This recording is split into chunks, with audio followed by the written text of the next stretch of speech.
Hello everyone, I think we are live. Everything looks like it's running. I'll wait to make sure we've got audio because there's always a bit of a delay. Let's see, tonight we are working in Pastels. Okay, we're good. We're working in Pastels and colored pencil. I posted over on Instagram, which automatically shared to my Facebook, asking you guys what you wanted to see for the live stream this week. I got so many good responses and a few silly ones, but like seriously, good replies, good responses. They are, I wrote them all down. So don't feel like I'm ignoring you. They're written down. Some are going to be Patreon lessons. Some, like, I love your guys' ideas. So I want to thank you all for that. So yay. And so one of the common things that a lot of people were requesting was something Christmassy. So someone said a mouse and something else. I forget what the mouse was supposed to be with. I went with a mouse and a Santa hat, so it's kind of based off that. So I started out, I'm working on Inktense and MeWe. This is on the smooth side. I drew out my project on a piece of tracing paper, and then I used transfer paper just to transfer the image onto my paper. Now this is a pale, kind of bluish gray, or grayish blue, I guess more, because it's more blue. Whoops, my paper's coming off. Paper here, and I'm going to leave that background color showing throughout for the finished piece. We're going to move that over because mine is already drawn out. If you need the reference photo, the link for the reference photo and the line art is in the video description. And just a quick disclaimer about line art, I actually recommend you trace the photograph when you trace work because it increases your ability to notice details. You're going to improve your drawing skills. If you trace a tracing, you don't improve anything. It just makes it a little bit easier for you. So unless you are like, you're very, very beginner, do not use the line art. It is something that a lot of people will request, and there are some students that are going to benefit. One of you guys actually proved it to me that it was just a huge benefit for some people, so I get that, but don't stick with it. Make sure, like, seriously, trace the reference photo that I actually said. Oh, now in this case, I did put the hat and the bow on his tail, so it's a little bit different. But anyway, I'm a huge fan of using tracing as a teaching method. I usually will have students trace something like 5 to 10 times, then freehand it, then trace it again, then freehand it. What happens is that it starts to force them to notice details they did not previously notice. If you're tracing a tracing, that doesn't happen. So by tracing the photo, you start really seeing things. So it really makes a big difference in your actual drawing skills. People seem to mistakenly think that drawing is about hand-eye coordination. Not at all. Like 1%. Like it's not a big thing. What makes the difference in your artwork is your ability to notice what you see and replicate that. What our brains think we see and what we actually see, not the same thing. So anyway, that is why I like tracing for teaching, and I have seen people improve their freehanding skills so much in doing that method, but only if you're tracing the photo, not if you're tracing a tracing. Okay, so let's go ahead and get into this guy. Again, that reference photo is over Patreon, but it's a public post, so it's free. Anyone can go download it. Link is in the description. And let's get going. So I'm leaving the background. That actually simplifies it. Actually, this is probably going to be a fairly quick project. Maybe I will end up filling in the background. We'll see. Just because we're going to run out of time. We also, after the live stream, I want to talk more. I saw somebody shared a really interesting scam for artists. Like the scams hitting artists are just getting more and more all the time. They didn't used to hit us like they do now, like even in the last year, but the last few months even more so. Like it's getting crazy out there. So I want to warn you about another one. I wouldn't have even seen this one coming. So we've also got from Karen. She gave us a super chat for the boys. She said, start the night off right. Would you two like a super chat? I think that's a yes. I've got my little baggie of sweet potatoes for them. Oh, does that look very tasty? Oh my gosh. There we go. Thank you so much, Karen. Oh, you just knocked stuff over. You moose. Okay. Oh, and if you are located in the US, you can bid on this guy. The starting bid is $70, and he will come matted, just so I can show you what that will look like. Lay down, Wade. Gibson, lay down. I can actually show you some of the past live stream pieces that I've already matted. But this is what they look like when they come matted. There we go. There's the peregrine falcon. So really nice mats, ready to pop into any 8x10 frame, and this is going to be the same. Here's from last week's. Look how pretty that came out once it was all matted and together. I love that. These are actually available on my website. Oh, that was another announcement I needed to make. If you've not checked out my website lately, I've been updating. Every Monday, I try to add one new item available for sale. So I actually do have some painting, some original artwork that is on the site.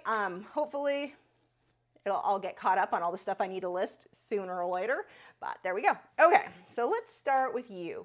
I'm going to start with the branch. It seems kind of boring, but you know, let's just walk that in. And I'm using my soft tools, these little guys that I will be lifting my color with. And for this color, it's kind of a reddish brown color. So I'm going to use my red iron oxide black and my, I always get this wrong, burnt sienna? I got it. It's burnt sienna. Okay, let me zoom in on the palette so you can see. Oh, there's my coffee. Ooh, coffee. I need that coffee. Okay. So I'm going to just, and you can see this is kind of dirty because I used it last week. It doesn't matter. I wiped it off on a paper towel, good enough. I'm just going to use a little of those colors, and I don't care that I'm mixing in these. It's okay. It does not need to be perfectly clean. Some people get weird about that. I am definitely not one of those people. I usually will tap this on my paper towel that's on my easel just to make sure it doesn't have too much on. Now the actual artwork, the mat cuts off about 1/2 inch all the way around. So that's why it just kind of fades out there. And the original photo comes from Unsplash. That is also included over on the link where you can get this reference photo. I don't need this to be perfectly smooth or anything like that. I just want a base layer, a base color. Now this has a bunch of moss and such on it, so we'll just kind of leave that open a bit.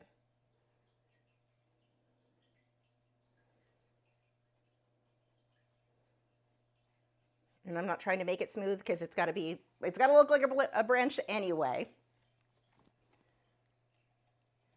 Okay, and I may as well fill in the toes and the tail now. That's going to be a lighter color. It's kind of a pinkish tone. I'm just going to go with my burnt sienna. We'll pull a bit of my magenta in there, a little bit of white to lighten it up.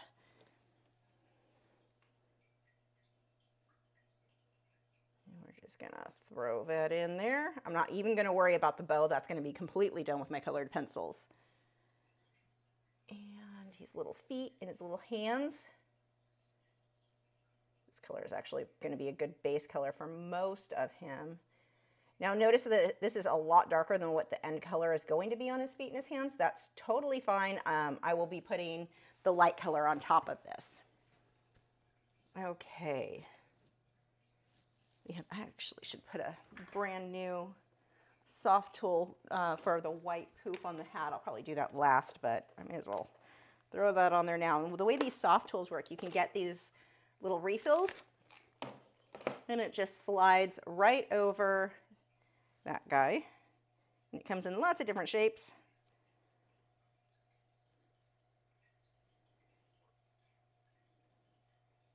Come on, go on there. There we go. I'll save that for the white. And let's see, for his little body and his hat. Why am I getting my OMS out? I don't even know why that's still out here. Let's see, what do I want to go with? Actually, probably just the raw sienna again, so I'll probably use that same brush. The burnt sienna, I mean. We'll do that for his base body color. I'm going to need that to be a little bit darker in some of the areas so that the white pencil will show up better. You can see that the pan pastels are super opaque, so it even covers the different colored paper.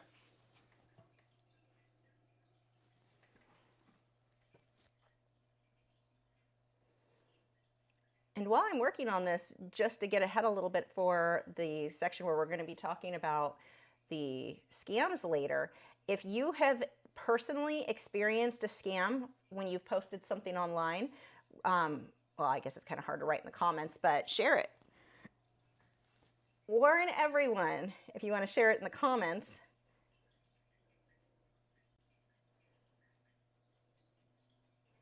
Because these scammers sometimes, usually they're not terribly creative, but sometimes, ooh.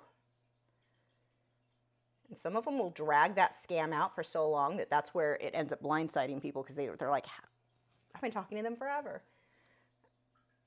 I pulled a little bit of red iron oxide in there, put it on his rear. Around his back. I'm going to go with red iron oxide and a bit of magenta.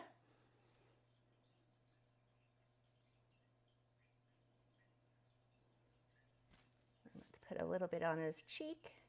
Most of this will be done with the colored pencils, so I'm not going to go too crazy in here. Now, I also made his ear a lot bigger than what my reference photo was and kind of folded it over just because I thought it would be cute. That just is kind of dark in here, so again with the magenta and the red iron oxide.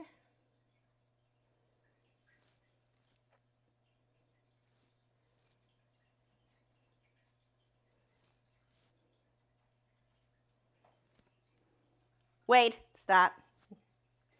Okay, I'm going to use my little angled brush to fill in the red for his hat.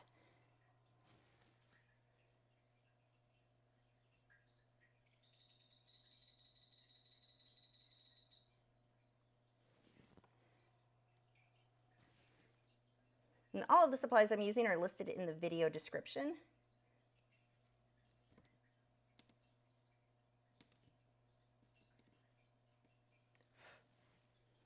And I'm going to put a teeny tiny bit, I was not going to use any for the bow, but I lied, I'm going to. A little bit for the bow on the tail.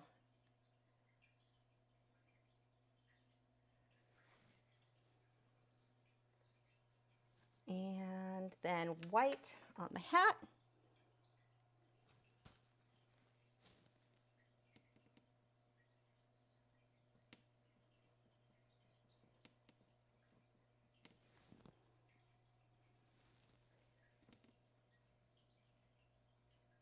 Have you guys started decorating for Christmas yet?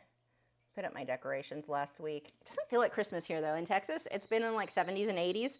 I haven't even had to bring my indoor plants in. Normally the plants that are out all year round except for the winter, they have to come in usually mid to late October. They're still outside. Well, some of them I brought in just part of my normal cleaning stuff, but yeah, I still have to go. Actually, tonight I need to bring some in. It's finally going to be under 45. Like most of the plants are fine till 50 degrees, but yeah, it is crazy to me. Okay. And, oh, I should finish filling some of this in, huh? A little cheek. Oh, I wanted to put some white. Not much, but we'll get a little bit of that light block in where that's going to go. Yeah, most of this is just going to be from colored pencils to lighten up. Okay. Now I'm going to lightly spray this with my Spectrafix.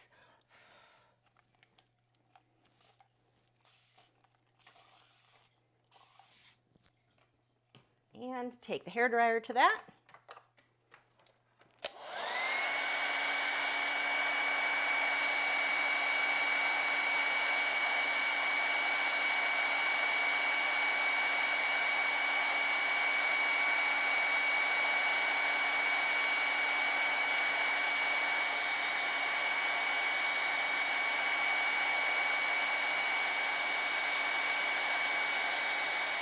So in the Spectrafix, when I sprayed that, I put it in a fine mist sprayer because if you do it in the original bottle, this is what the original bottle looks like, and it just is that normal pump sprayer, but the droplets come out too heavy, and so sometimes it leaves a big heavy droplet that you then have to go back and hide. But I just got an idea because it did leave a heavy droplet on the background, which you can't see anymore once it dried. However, it just led me to how cute would it be if it was snowing. So I'm going to be showing you how you can make snow two different ways. One, I'll show you with a colored pencil, but that would take forever to put all the dots. I'm also going to show you how we can flick it on there with Touch Up Texture titanium white mixture. So don't worry if you don't have that product. I'm still going to show you how to do it the long way. But yes, we are going to be doing that at the end. Just had that idea hit me like, oh, that would be cute. Why didn't I include that in the design? Okay. So now I just need to pick one spot and start there. I'm going to start with his eye and work my way out. I need pencils. Where are my pencils? Oh, let's put all this stuff away. I'm getting ahead of myself here. So let's put the pastels out of the way.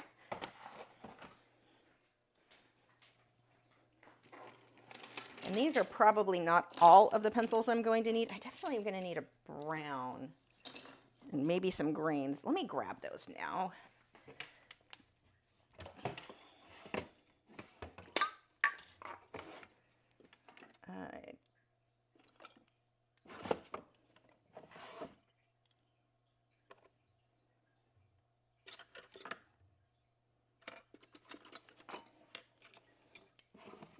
I may, you know, I'll probably put some of the mossy bits, but I think I'm going to put a little bit of snow on the branch too. So mine's going to be quite a bit different.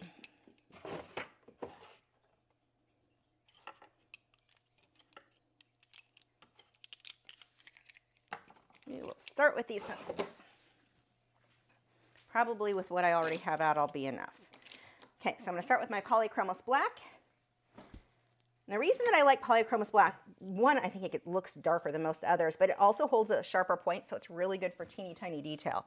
And I lied, I'm not going to start with polychromos black. I'm going to start with white. So let's sharpen that one first, because I'm going to put the highlight in the eye first and then the black around that.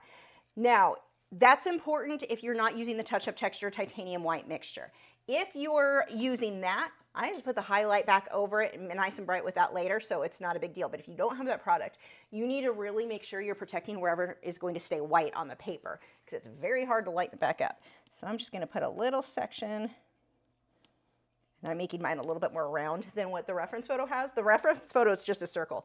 Mine is more of a kind of frowny face. And now I'm going to work my pencil around that, and I may make the eye a little bit bigger than what the reference photo has, so it's not necessarily realistic, but it's cuter. Bigger eyes always mean cuter. So I'm pulling that out a little. I don't want it to look like a full-on cartoon, but I am going to go a little bit larger.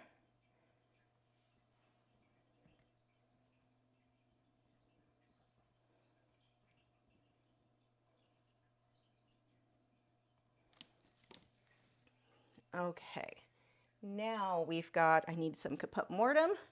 Now caput mortem, another one that is in my polychromos, so it's going to sharpen to the super fine point, but it's kind of this reddish brown, like it's just this nice neutral soft color. It's not really brown, it's not really red. It just, I use it for everything. And this is going to be his little, the ring around his eyes, his little tear line, I guess. So again, now you can really see how much bigger his eyes are from the reference photo. Actually, I do have that reference photo up, since you don't need to see. There we go.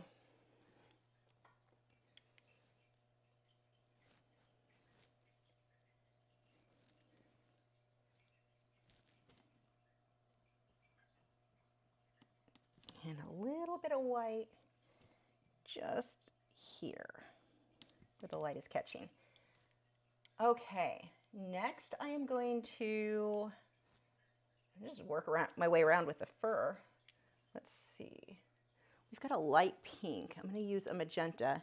Actually, no, this is the perfect color. So this is another, I basically, throughout most of this, I really want my polychromos as much as possible if they have the right color. So a common question is, how do you choose which colored pencils? Because I'm using a few different brands here. I've got my Faber-Castell Polychromos, my Derwent Lightfast, and my Caran d'Ache Luminance. So my one reason I might choose a pencil is based on how sharp of a point I can get it. So polychromos, if I need fine detail, polychromos. But what if the color I want isn't in polychromos? Then I'll switch to one of my others. It's not that big of a difference. I can go back and forth with any of the pencils, complete a full piece, be perfectly happy. But some pencils, like the polychromos, the higher the wax-based content, the better it blends, and it's going to be softer, it's going to be more opaque. The oil-based pencils, so my Faber-Castell Polychromos, those are going to sharpen to a finer point and be really good for details, but they also aren't quite as opaque as the other ones. Now, I know that sounds weird because if you know anything about the Derwent Lightfast pencils, they listed those as being oil-based. The thing with that is all colored pencils are a mixture of wax, oils, clay, all kinds of different things. And when we talk about something being wax or oil-based, it's not as scientific. It's not that scientific. It's kind of just which pencil has more wax or more oil. And so in general, talking about like in practice how the pencil performs, a pencil that has a higher oil base is going to be a harder lead. It's going to so it holds its point. It's going to hold a sharper point, but it's going to be more translucent. As you increase the wax content and some of these other ingredients, you get more and more opaque and a softer lead. So it blends a little better in those cases and is more opaque. Derwent Lightfast lists theirs as being oil-based. Again, every single one of these oil, it's like they use similar product ingredients in all of these. So yeah, they can make that claim, but in practice, it's not that similar. Like it doesn't feel like an oil base at all. It feels somewhere between an oil. It feels closer to wax. Wonderful pencil, one of my absolute favorites. I reach for it all the time. So I'm not saying that to bash them. I'm just saying that to clear it up because I know it gets kind of confusing when you're like, wait, but Derwent Lightfast says they're oil based. Yeah. I mean, technically, sure, but in practice, in how the pencil feels, I personally categorize it closer to wax base, or maybe just a nice conversation with both.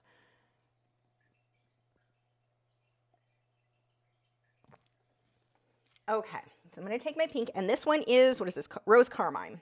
Should probably sharpen it first. And anyway, that is why I'm choosing different pencils right now, based on how opaque or the color. Sometimes I just like this color is perfect, but it's also not that opaque, which I wish it was. And then I'm going to go a little bit darker. I'm going to take my Caput Mortem right under that pink. Start separating his little face. We need more pink over here, though. This may not make a ton of sense until we start filling everything else in. We've got a little bit of white. It's got kind of a fuzzy nose. Anyone know what kind of mouse this is? I was having a hard time looking for reference photos of mice on Unsplash and Pixabay because they were both coming up with more computer mice than the animal mouse. There were some of both, but it was way more from the computer. It was really frustrating. So that was a bit of a challenge. So I finally put in house mouse because that was apparently, I don't know why, and that started bringing up these guys, but I don't actually know what type he is other than cute. Cute, but please don't live in my attic.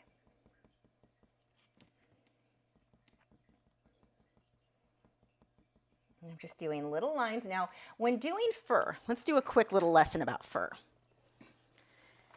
We often think,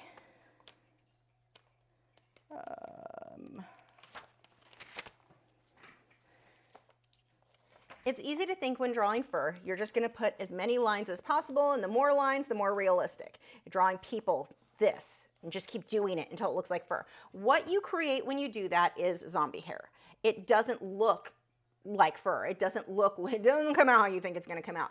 Instead, what we're doing are these kind of clumps and clusters. So for short fur, there's a lot of overlapping, but they're clumped and clustered together. You can see they're also a lot smaller, but they're grouped. Think of those clumps and clusters. Look at the abstract shapes in your reference photo and notice how they're put together.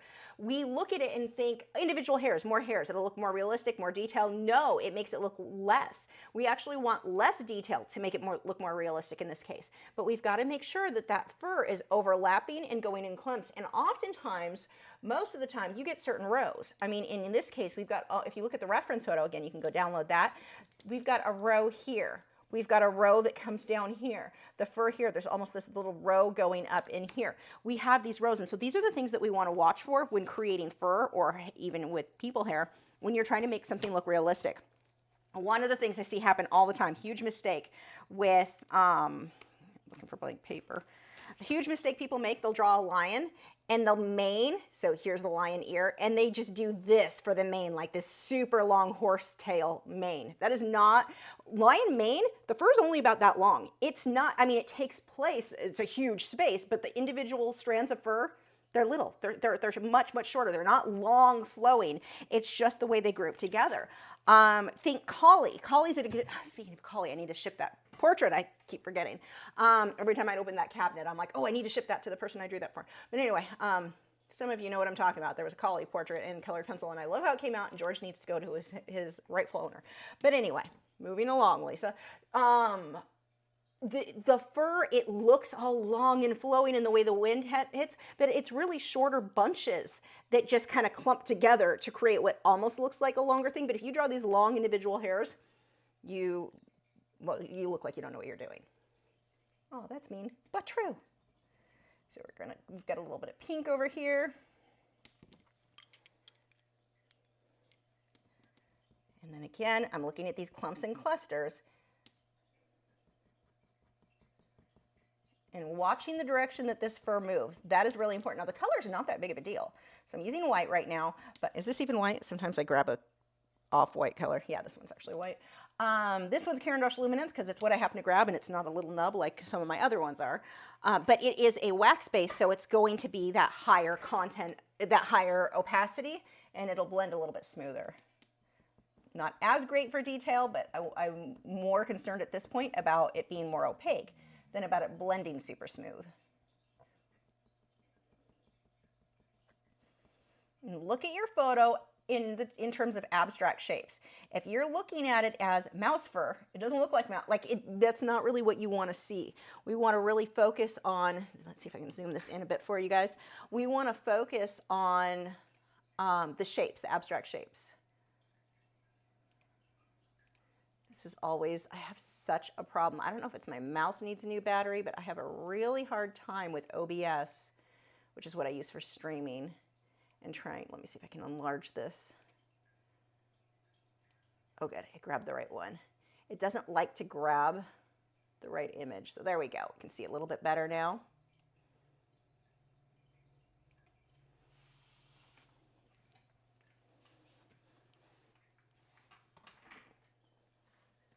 Okay, I'm going to use my caput mortem right around the edge. Oops, I'm going to sharpen that first because I was using that for my little demonstration, and so now it's not as sharp as it could be. Fluff them up right here. So as far as color goes, that is not super important. I actually changed the color so much from what the original photo was here. Mine's way more reddish than what the photo was, the original. So the colors are not a big deal. I want to pay attention to my values, get my darks dark enough, my lights light enough. That's what's going to make all the difference in the world. And I can probably turn that air compressor off. Hold on. Ooh. It has been on for weeks without me using it. It just randomly runs. Okay.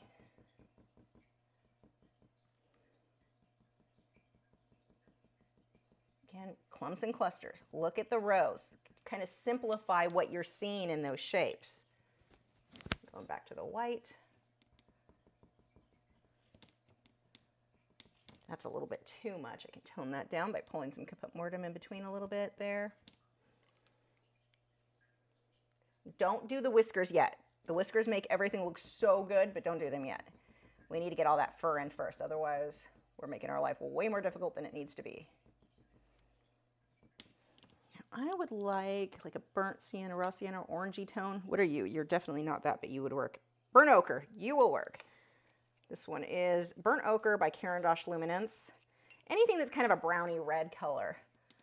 I mean brownie orange. I'm going to pull a little bit of that in there. Very similar to burnt sienna.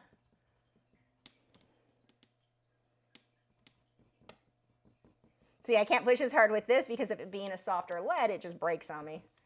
And that doesn't mean it's a bad pencil, because you guys know how much I complain about Prismacolor and the breaking and my problems with that. But it's just the nature of being a wax-based pencil. That's actually why I'm so critical of Prismacolors. The reason that Prismacolors break so much more, one, it is a wax-based pencil, so it is going to be a softer lead, but they are made so poorly that it doesn't have the support of a good wood casing to help prevent some of that breakage. So you look at a Prismacolor pencil wrong and it breaks on you, and it's so frustrating when you're constantly like trying to pull out all the tricks of put it in the oven or the microwave, or which you don't do if it has metal casing, to melt the thing. Yeah, there's tricks to kind of fix it, but none of my other pencils that are wax-based and have a soft lead do I have to do any of that. Like, I don't want to jump through hoops to make my products work. So as much as I say, yeah, it's a wax-based, so it's going to be softer, and you saw right there, or I don't know if you could hear it, when it broke. It broke because I'm adding too much pressure for a wax-based pencil, not because it's a bad casing or anything like that. That's why I switched away from Prismacolor, because I had actually hit a point where I was completely sick. Like, I didn't even want to work in colored pencil anymore, because I felt like every time I did anything with colored pencil, I spent more time fighting with broken pencils, sharpening it, breaking again, sharpening it, having to go buy more because I couldn't finish my project. It was just so nonstop that I hit a point where I really didn't enjoy working in colored pencils anymore. So I almost gave up completely. And that's when I found polychromos and fell in love with those. So, and then of course other browns I found since. But yeah, Prismacolor almost made me give up on colored pencils, which would be sad because I love colored pencils. We've got a light area. Let's see his little arm. This goes to his toe here and curves up and then comes back down. So I'm just kind of looking at those general shapes on that reference photo. His little hairy arms, dear God, he's adorable. Okay, this definitely needs to be sharper to get to these little fingers.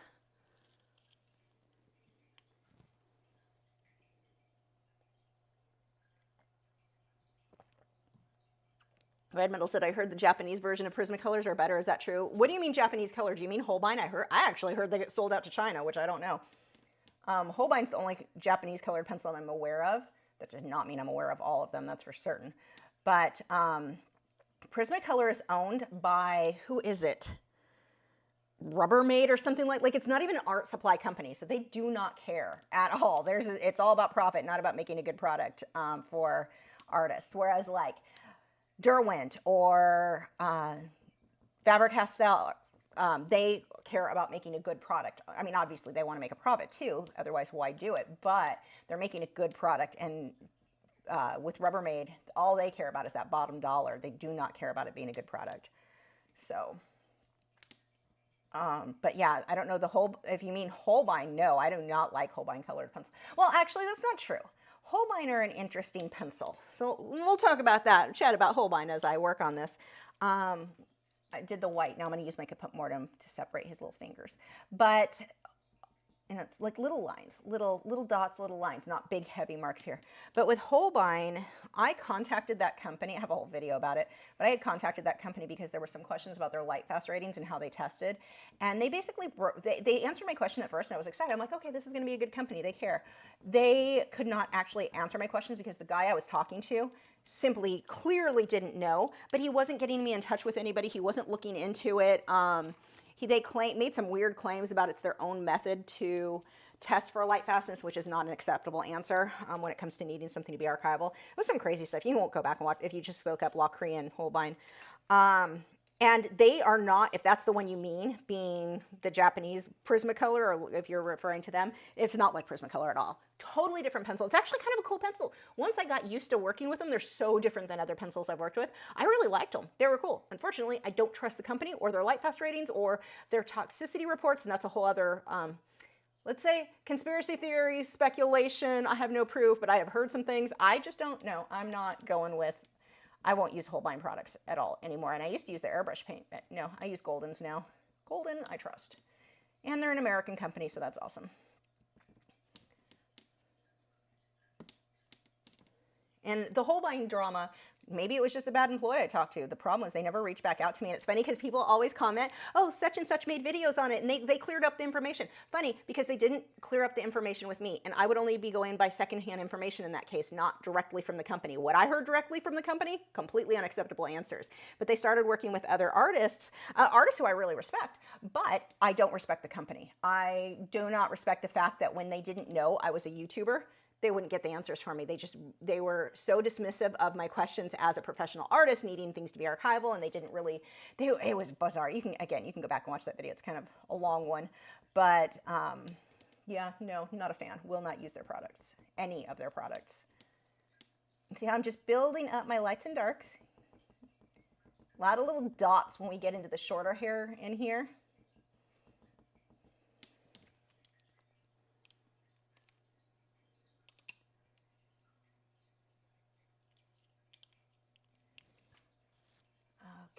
We've got some little shadow under his ear right there.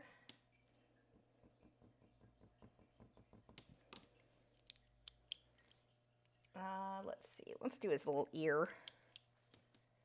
So we've got white. I'm going to go right along the edge here.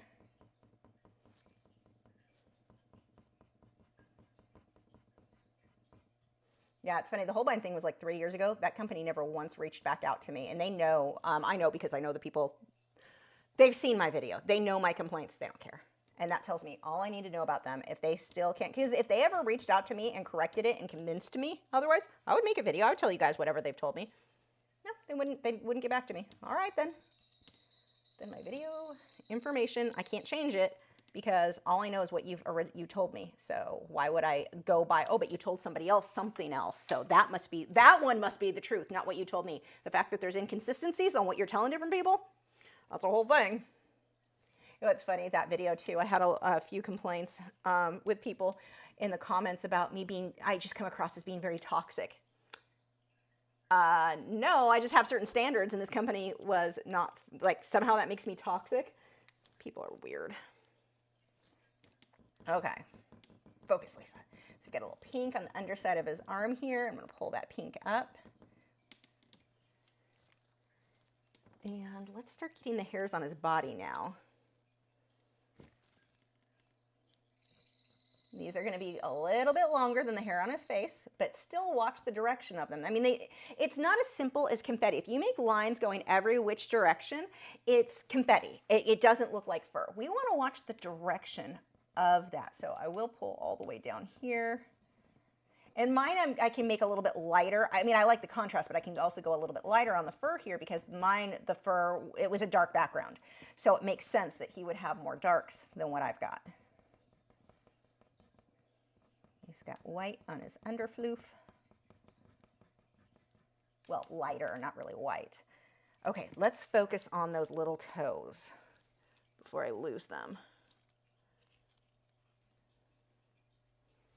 Yeah, Holbeins were interesting too. One of the reasons I think there was such a craze about them is that they were not legal to be sold in the US because they did not do the necessary toxicity rating. Like in order for a product to be sold here, you have to test it for toxicity, but apparently it's very expensive and not all companies do it. And they just hadn't and forever. Well, and I don't know like how much money is even made. Like maybe there's just not a good enough profit margin to sell, like for Japan to sell those pencils here. And also, from what I understand, they use fat in their pencils. I don't know if they still do, but I know somebody was saying whale fat. I don't think they use whale fat. That would be way too expensive. But fat is, like historically, fat was used in colored pencils. Whale fat was used in colored pencils back in like, I don't know, the 50s. I'm making that number up. I'm not positive on that. But so there was some speculation that they're using whale fat. I seriously doubt that would be not make sense. From the financial standpoint alone. But they do, I'm pretty sure they use fat in those pencils. They're very, very different. But originally, it was kind of interesting because people were ordering them and they could get them off eBay or Amazon and people would get them like, oh my God, I got this thing that's super hard to find. But they were paying like $500. They were paying insane amounts of money, $500, $600 to get a set of colored pencils that were not all light fast. And we knew they wouldn't all be light fast, not just based on the information provided by the company, but just based on certain colors aren't light fast. That's just the nature of those colors. So, they were paying crazy amounts, and it's like most of the colors were they're not maybe most, but a lot of the colors were pastels, which is like, I don't need pastel colored pencil, weird. But people, I think when they paid that much money, they felt like they had to like it. Like it reminds me of my husband's friend, one of his best friends. Like he will spend way too much money on something and then insist on it's the best, even though it's not. Like statistically, it is not the best. Like you can go through the stats on the product he bought, like computer components and such, and it's like it's not the best at all. But because he overpaid for it, he insists it's the best. And that's what I think happened with these colored pencils, is that people were paying so much. I'm using, oh God, I can't read these. Perylene brown? I don't know. It's like a reddish brown. But people were paying so much for them. I don't know if it's that they felt stupid or they felt they had to like it because they spent so much, or they wanted to make videos like, oh, they're so great just because they spent so much money. Once they were available in the US, and we're not even certain if the pencil is the same as what it was when they were only sold in Japan. So that may have changed. That's speculation. We don't know for sure. But it sounds like they may have changed the formula. But I think what happened was the price was still way overpriced for those pencils, but more reasonable. But before that, the only people who had them were the people who were willing to pay like $600, $500, $700, like insane amounts of money for these pencils. And I think that they just felt obligated to like them because they stupidly overpaid for not the best pencils. I mean, they're okay. If you don't worry about light fast, they're actually an interesting pencil to work with, but not like the other one, like very different. I didn't hate them, that's for sure. So I think though, that's why a lot of the reviews were so positive, and there's still a lot of videos out there giving them nothing but praise. These are the absolute best pencils. And it's like, well, first off, you're a coloring book artist, so not the same as a professional artist. But second of all, they're like, I think that you just feel dumb. You overpaid. Just a theory. See, notice the row here? Row, row. We're just kind of starting to build out some of these rows. And we want this to be a little bit lighter right in this area.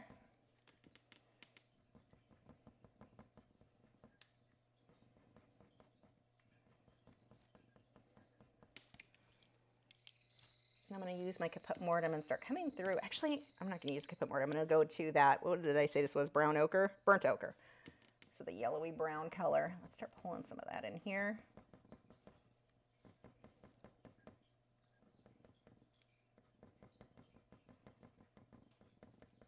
I love little projects like this where I'm not worried about the background. I just get to work on the little detail on the mouse. They're just so satisfying and so fun because you get so much work done so quickly.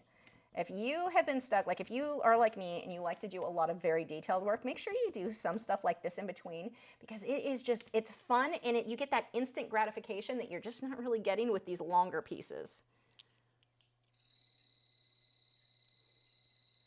Brittany said, Blick Art Material sells special sets of the Holbein colored pencils that are just made for them to sell because they won't sell them for years because they didn't think they were safe to sell. That's interesting. I'm actually curious about more details on that. I don't know anything about that, so I can't say one way or another. But if you've got like information or an article on that, send it to me. Email me. Also, email me. Don't send me links and emails. I don't download anything. Somebody sent me who sent it. In case you're watching, resend it because I'm not downloading. I can see the images because I don't have to download them to see it, but they send a text file. I don't download stuff that anyone sends me. We'll talk about the scams later and why that is. Let me see who sent this, just in case you're watching. Yeah, and see, it's not even from a real account. It's from a Verizon Pix. It's somebody sent this to me, and it looks like it's from their phone, like a phone number. If your phone number starts with 402 and you sent me something tonight, send it again, but like a real email. At lisa@lachri.com. That came through whoever, and this artwork is beautiful that they sent. But it sent, like, I'll show you. It sent a text file. I'm not downloading that. I don't know who you are. I'm sure you're awesome. I don't download stuff. We'll talk about that later in scams. Not that I think that person is a scam, but I don't download stuff. So, yes, please send whatever that said. I can see the images. Whoever sent it, the images are beautiful. I have no idea what you said, though, because it's a text file, which is very weird.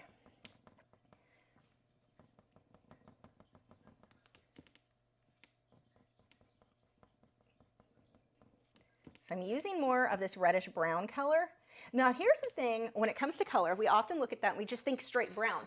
Brown is going to look really dull here. I'm able to get this beautiful, nice, rich color with this. It's a reddish, like that's actually pretty accurate on the color there.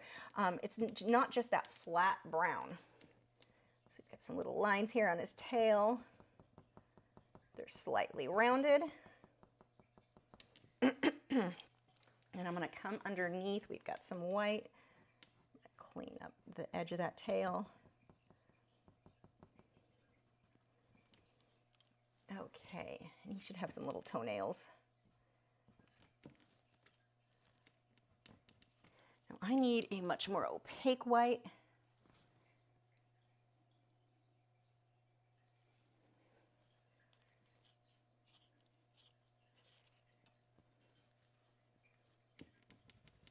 I'm pushing really hard, so I'm burnishing at this point because I know I don't need to get a lot of layers on after. I just want to really lighten some of this up.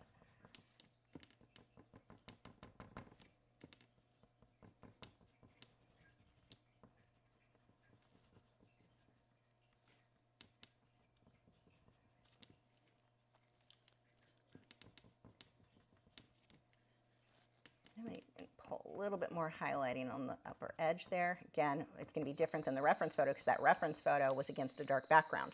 With him being against the light, it makes more sense that the edges would be lighter. Okay, let's start on the hat. So we've got that definite highlight here. I can just use the same Derwent Drawing Chinese white pencil. Kind of little texture, little circles. But even if you look at the hat, you can see how the fur in the hat moves in sort of rows. And the image I took this from, it was actually a dog wearing a hat. I had to crop it and change it quite a bit. The hat was definitely shaped differently, but it worked well enough for this purpose. Now I need a darker color. I think I'm going to use Caput Mortem.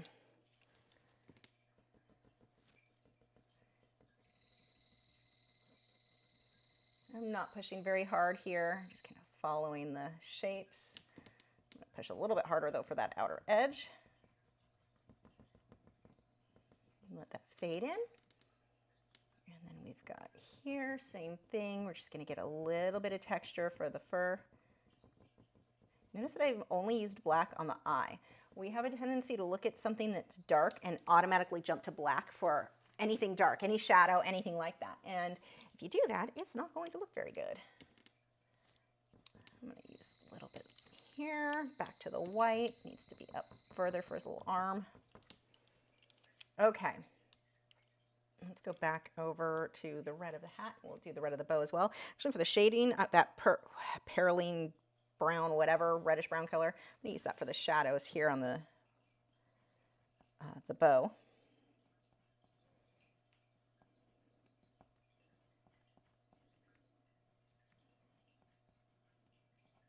Oh, that is tail. That is ribbon.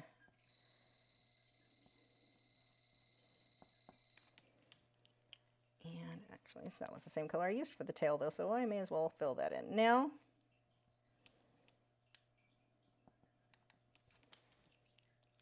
Nope, not that. We're going to use white.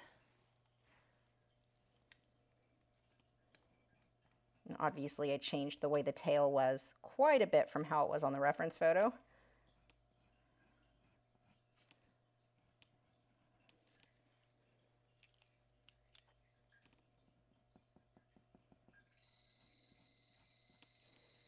Okay, we're going to come over to, let's see, let's do a highlight. I don't know if this is going to stand out on the red. Let's find out. Yep. So this is my Caran d'Ache Luminance Burnt Sienna 10%. So it looks kind of like a pale purpley pink color. I'm going to do that for some of the highlights on the ribbon. I'll do the same thing on the Santa hat. So the Santa hat shadow is that perylene, whatever color, brown.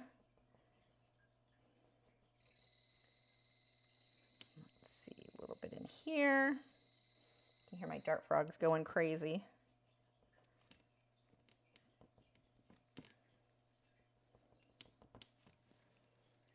And let's use that.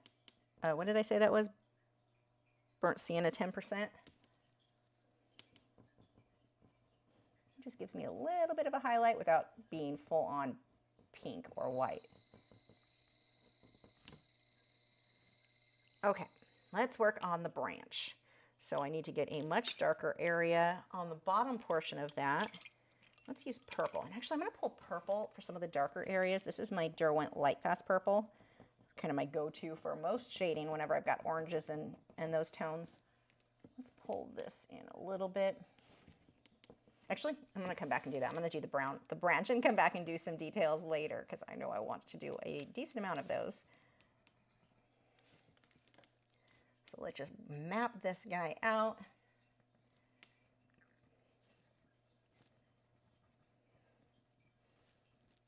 And we've got to get those greens I grabbed earlier.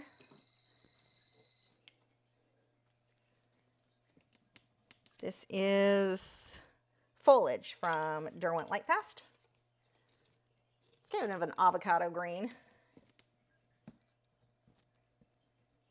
I'm going to do little circles, just clumps of little circles for this.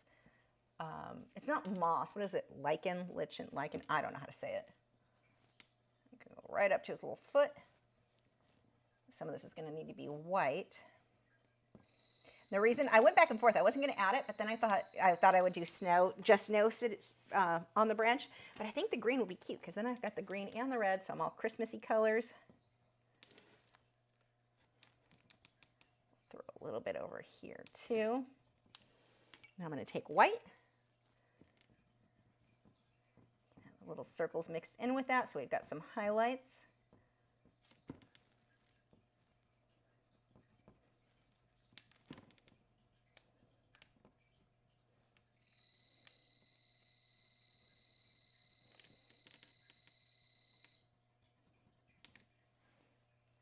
And then we've got some highlights on the branch too. Actually, we'll need to switch over. We can use that burnt ochre. And yeah, I guess the white works for some of the highlights here. We've got a little bit of a highlight. I'm going to pull down the center of the branch. Not really center, kind of upper center. I'm letting it be a little bit sketchy, so I've got that texture in there.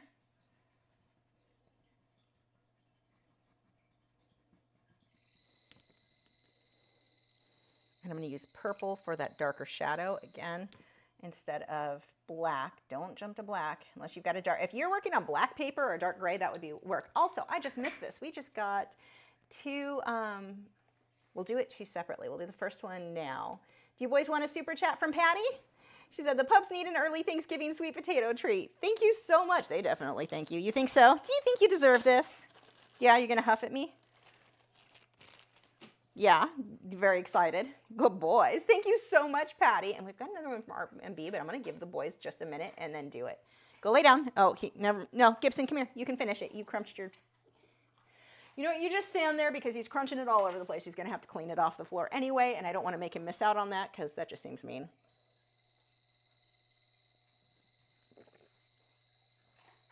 Too big of a drink of coffee. Now it's gone, and I can switch to my tea. This one's decaf. Okay, lay down. You got all your pieces. Down. Okay.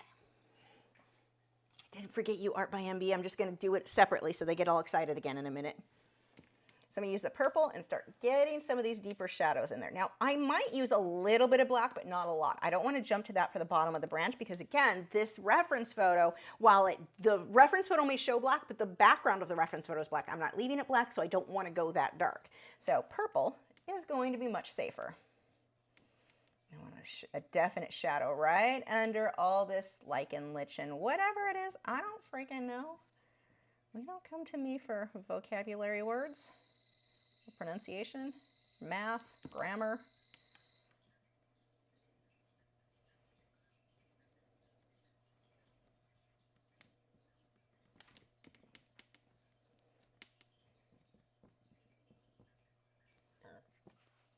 Okay, there. Now I'm going to do it. Do you boys want another super chat from Art by MB? Said such good boys and deserve treats. Oops, wrong camera. Still wrong camera. Still, whoops, that's not what I meant to hit. What did I just hit? There we go. Oh, my Elgato Stream Deck didn't like whatever I just hit. Lichen, lichen. I'm never going to remember that. Lichen, lichen. Good boys. Okay, go take it to your bed. Go lay down. Down, down. Oh, that's a lot of drill. Lay down. Wade, down. Wade. Wade's been really bad about the whole I'm not listening. Creative listening, that's what he's been doing. Thank you again so much, everyone. The boys certainly thank you. Okay. I'm pushing a bit harder where I want things to start getting darker. Little holes in the branch, little kind of just get some texture in there. And it's not like it's super accurate texture to the reference photo, just kind of close.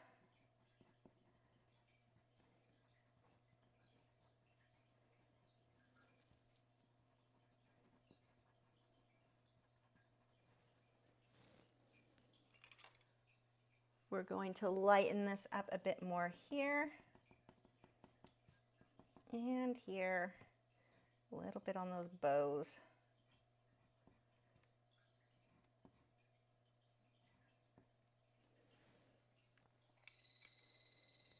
And I'm going to pull this brown ochre in the tail a little bit more so I can pull it over here and separate it from the bow a bit because it's kind of weird color-wise. It's really close to that bow. There, yeah, that's better.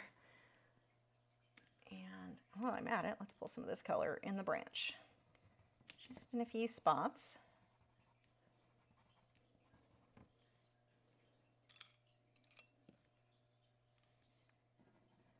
A little bit of pink in there too. Actually, I have brown. I think I'm going to pull a little bit of brown just so that I separate that better. This one is Carandosh. Did I grab the right? Yeah, Castle Earth. Castle Earth, all these years later, it's so weird. It looks the same as the other pencils, like how it applies, but it's very scratchy. It's a very odd, and it's funny because I remember years ago when I made the video, I talked to somebody from, when I first started with these, somebody from Carandosh, I remember saying that it wasn't supposed to be, that they've corrected it, or maybe somebody else contacted Carandosh and that's what they were told, that they fixed it. Like all these years later, it's still the same, like exact same. It's not a problem, it's just a weird thing. It's the one pencil that's just like super scratchy from them. And I didn't even notice initially when I started using them because I would always listen to headphones or earphones when I was working. And it's more that I hear it than I feel it. So I didn't know what was happening until other people were commenting on it. I'm going to put a little of this orangey brown color in here.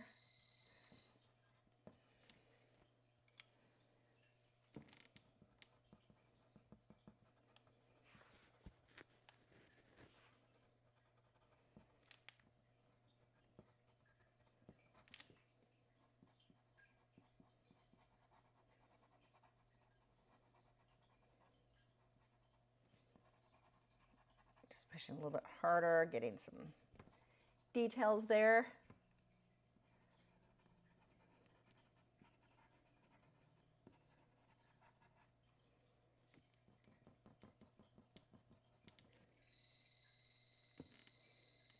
And I want a definite shadow. I can go back to the purple because it's super smooth. Right under that foot.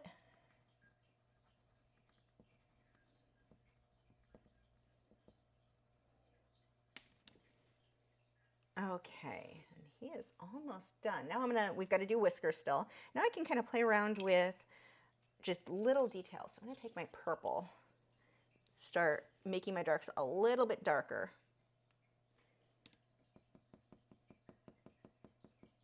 See, again, notice how it moves in sort of rows, not just individual confetti lines. Not having a party.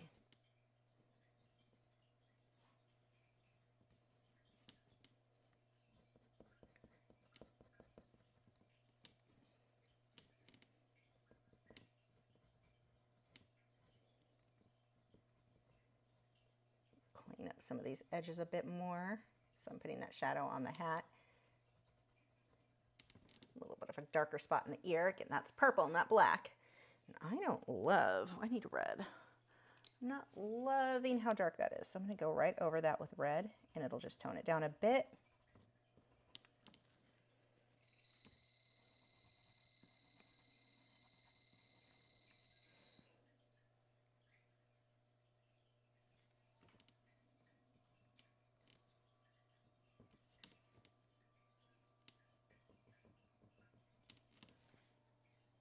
I'm going to define his little fingers a bit more just because they're adorable.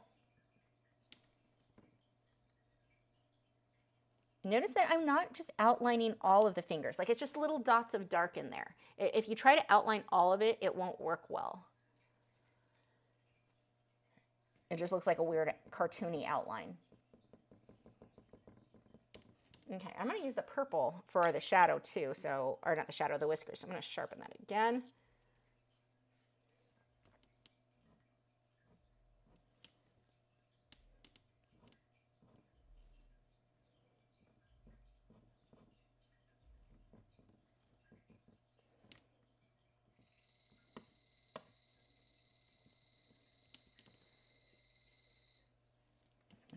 A little bit more shading in a couple spots here. Let's pull the red on the hat right under the ear, and I'm burnishing and pushing a lot harder there just to fill that in. Get a little bit of a shadow under part of the hat, not all of it, just a little bit.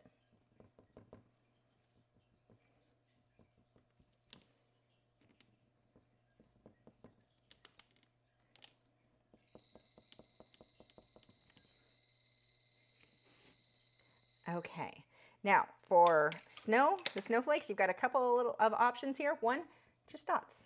Super easy, just make them different sizes. You just don't want them to all be the same. You can put as much or as little as you want. This you do have more control with, for sure.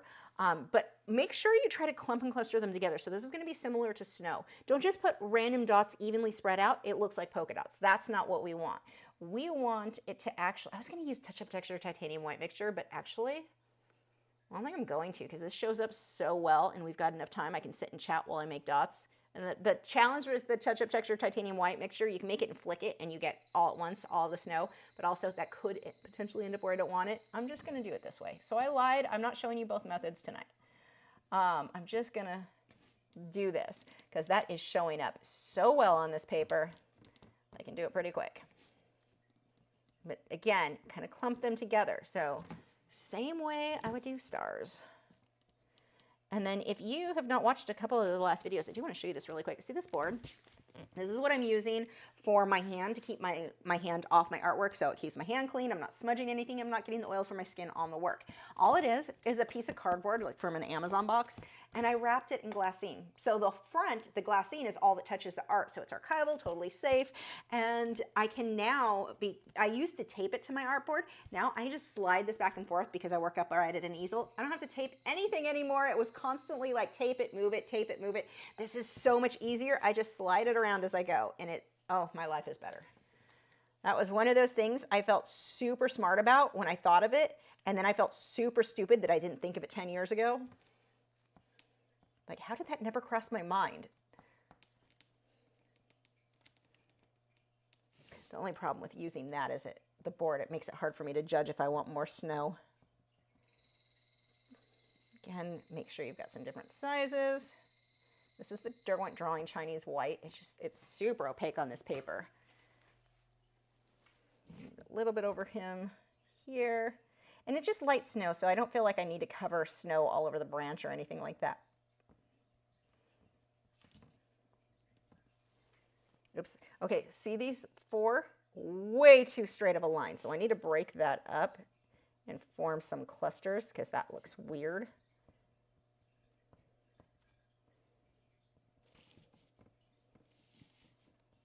You can even put some going in front of him, a little bit in front of the branch.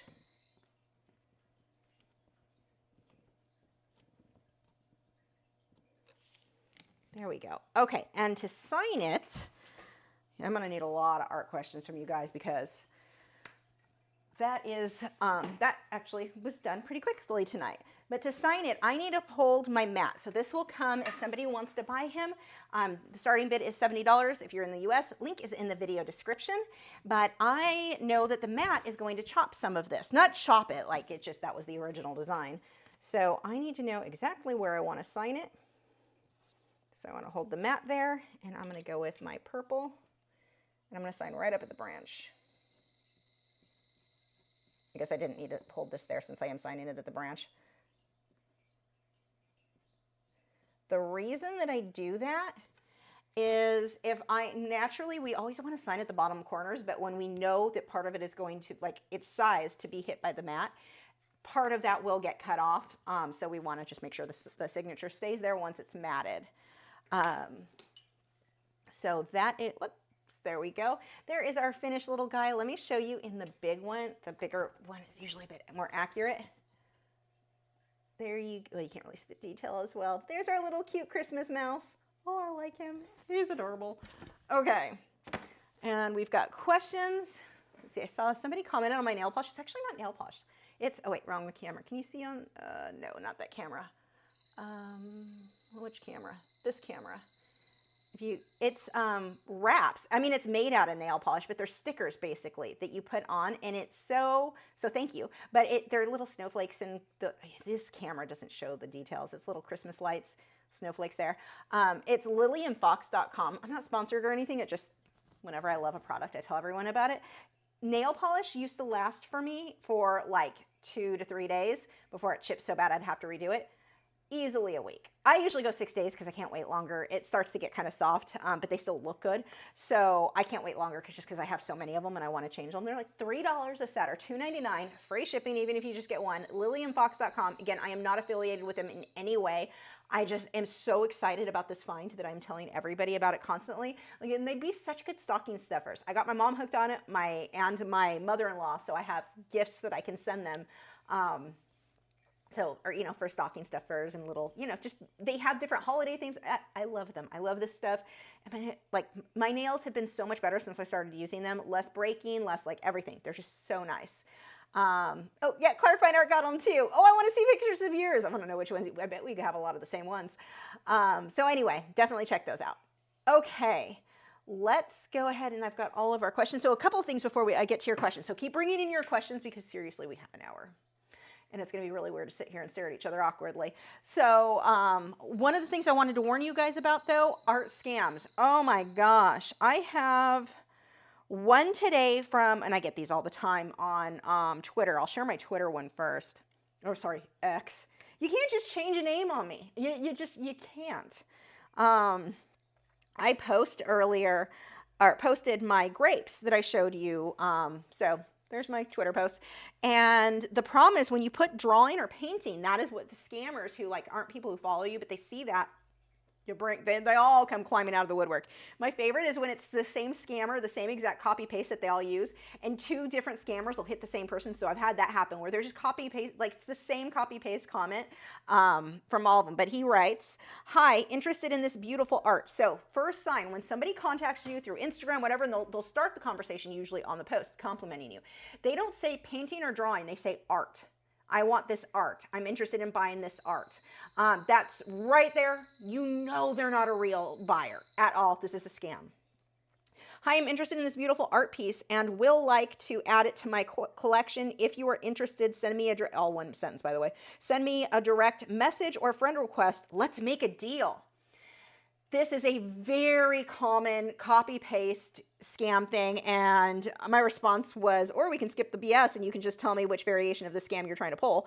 But I also went and looked at their profile. Their profile is, I screenshotted it, so again, you can go over to Twitter, it's at Lachri.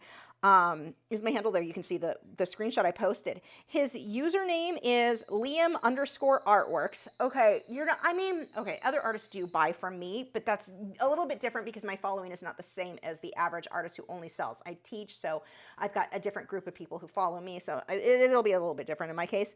But his actual profile says crypto artist. As soon as you see crypto, NFT, scammer. Every time, no exception. None. There is no exception. If the words NFT get brought up, crypto gets brought up. When it comes to art, scam. Block the person. It says crypto artist, investor, NFT, art collector, philanthropist. Are you now? Because I'm not sure scamming and philanthropy go hand in hand. But okay. Oh, I shouldn't say it like that or someone will call me toxic again. Apparently you can't be a woman and have an opinion or you're toxic. That seems to be what I got from that comment. I'm still going off on that, aren't I? I am. Let's see. Hashtag AI, hashtag bots, hashtag robot IC guide, hashtag NFT, hashtag crypto, hashtag MetaMask, hashtag gallery, hashtag art gallery. NFT is a win-win deal. No, it's not. It's a scam. It's a scam deal. That is the, like, it's kind of funny. It's like this dude's not even hiding that he's a scammer. Watch for that. It's so easy to look at it and be aware of it. And you also want to watch things like I was watching Scamfish earlier, which if you guys are not following that channel, you should. But it's romance scammers. So they're usually out of Nigeria, and they steal photos from different people and they make them feel like they're in a relationship. And it's always the same thing. It's, did you eat breakfast? They call you their king or queen. They always want to know if you ate today. Like, it's just, there's so many scammer red flags that people just ignore. But I was watching one earlier, and this poor woman, she's disabled. It was the one that came out today, so if you follow, you know which one I'm talking about. She has MS, and so there's a possibility MS is actually affecting her brain, so that might be why she's not quite getting it. But she sees this model type guy, and looks at that and thinks, yes, this young model wants me, who's not a model. Like, it's very sad, the level of delusional, like, people are so, if it sounds too good to be true, it's probably too good to be true. Why would a model randomly contact you on Instagram and just, oh, I just love your personality? That's not how that works. Like, that's just not how people work. That's not, it's just bad. But just be aware of what those scams are. I definitely say subscribe to Scamfish, because the scams that we're seeing in romance scams, and even in like what they call pig butchering scams, we're starting to see that more and more with artists. We saw one last week, which was similar but not quite. It was a woman who the scammer, there's a website called, what is it? It's not artgallery.org. It's like God, what is that? I can't think of the name of it, but it's a scam site. It is a known scam site.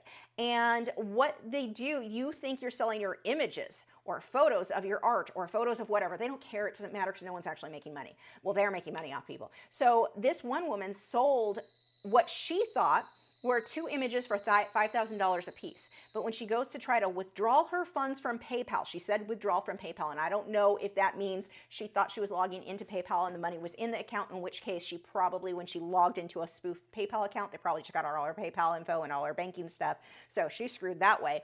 Or she may just be trying to transfer it into PayPal. I'm really not sure which she was going with because she was very confused.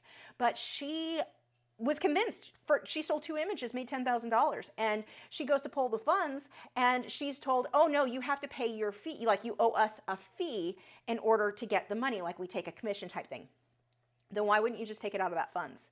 Like, use common sense. It amazes me how many people do not have, like, they're just trusting and they're not discerning at all. But she was told she had to give them, thousands of dollars or whatever in order to get the 10,000.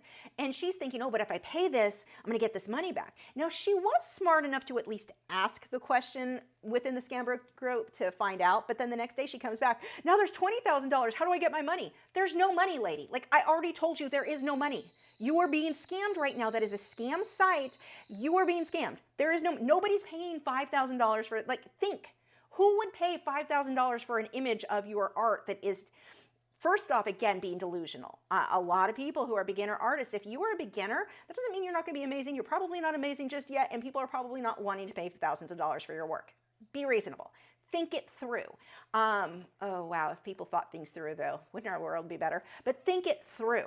That's not, like, no one's paying you $5,000 per image. So definitely just be aware of that sort of thing. But this one is, this scam was interesting, and this is by an artist who's amazing. And I think that's one of the reasons that this one was interesting, because the artist actually does have a name for herself. She has a following. She's a really good artist. So it makes sense that she would believe, like, she was not being gullible. She is aware of scams.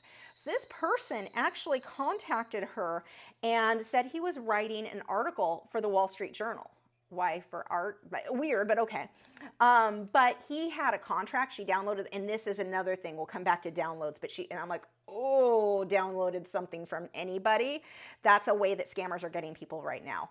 They're getting influencers that way. So, and well, again, come back to that. But they wrote an article. So she spends tons of time answering all these questions so this guy can write an article about her art and her business, and the fact that she didn't go to college and is a successful artist.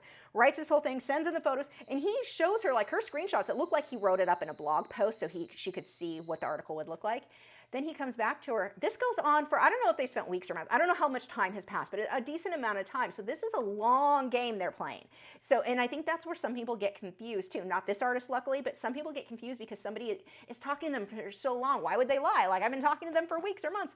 A lot of these scammers will play the long game.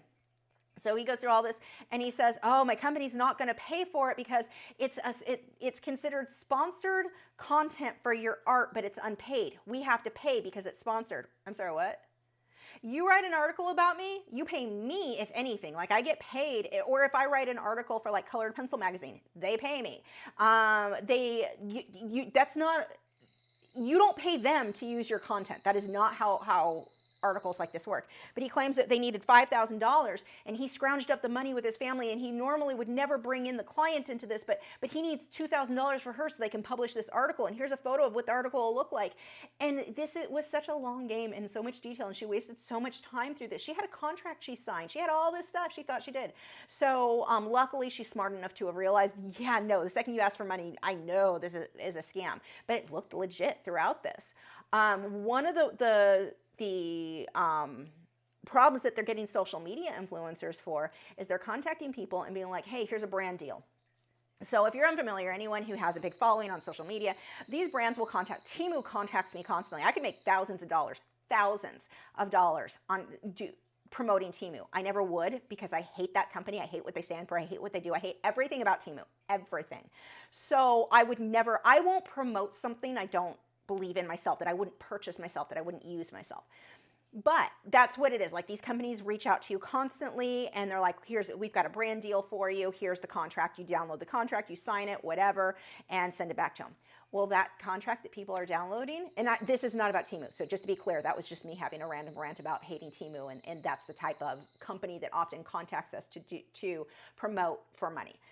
So this company, I don't even know who the company supposedly was. There was one I was watching not long ago. She has like a farmsteading or something like that. She makes videos about farms. I don't know. I don't watch that sort of content, but hers came up on mine because of the scam, because I do watch scam stuff.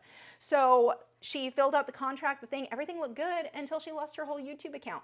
When she downloaded that contract, it put a Trojan, or it put something in her computer. It gave them access to everything, and they got into her YouTube account, and they then they deleted all her content and then start uploading, and I don't remember what hers was, but usually what they'll do is upload their own advertisements for some other scam. They use your account to reach more people for more scams. So she lost the whole account. I don't even know if she ever got it back. She had to make a new one. YouTube was not super helpful from what she was saying. I don't remember all the details, but that is a scam that often happens. So when we get these contracts, we'd think, oh yeah, download. Yeah, no, I'm not downloading anything. My friends will send me stuff and I won't download it because I don't trust them to have not already gotten themselves hacked. So I don't no downloading the things off the internet unless you know, like, it's a super trusted source. And one of the things that happens too, your friends may get hacked. So like my friend Joe recently was hacked, and I didn't see anything from whoever hacked his account, but it is what will often happen. They get a hold of it and then they contact all the people on that person, like Joe, they would contact all of Joe's friends and try to scam them, thinking that it's Joe asking for money. Oh my God, I just need this money for whatever. I'm stuck, I'm stranded, whatever. They'll start scamming their friends that way. So just some things to be aware of, but artists right now are getting hit so hard from these scams. Like, it is, I'm always amazed. I was really amazed with the one today, the supposed Wall Street Journal article. That one was pretty creative, I'll give them that. But they are coming, if you've got people contacting you, I want to buy your art. They always call it art, not paintings or drawings. They don't care how much. You could tell them $5,000 and they'll be like, okay, fine. Yeah, no problem. Could you ship? And it's all a scam. The normal scam is that, like the usual suspect, is that they're going to contact you and be like, okay, I'm going to send it to you. Give me your address, your email address, and I'll send it to you through PayPal. What they're going to do is try to reset your password through PayPal. They'll soon contact you. They'll show you a screenshot of, look, I paid, but in order for the payment to go through, PayPal's going to send you a code, and I need you to tell me what that code is so the money goes through. It's all a scam. It's fake images, fake bank. They'll show fake bank statements and all kinds of crazy stuff. But what they're doing is that code that PayPal sends you, it's these people doing the I forgot my password login, and that code is your thing to reset the password, and now they have your PayPal account, they've got your bank information.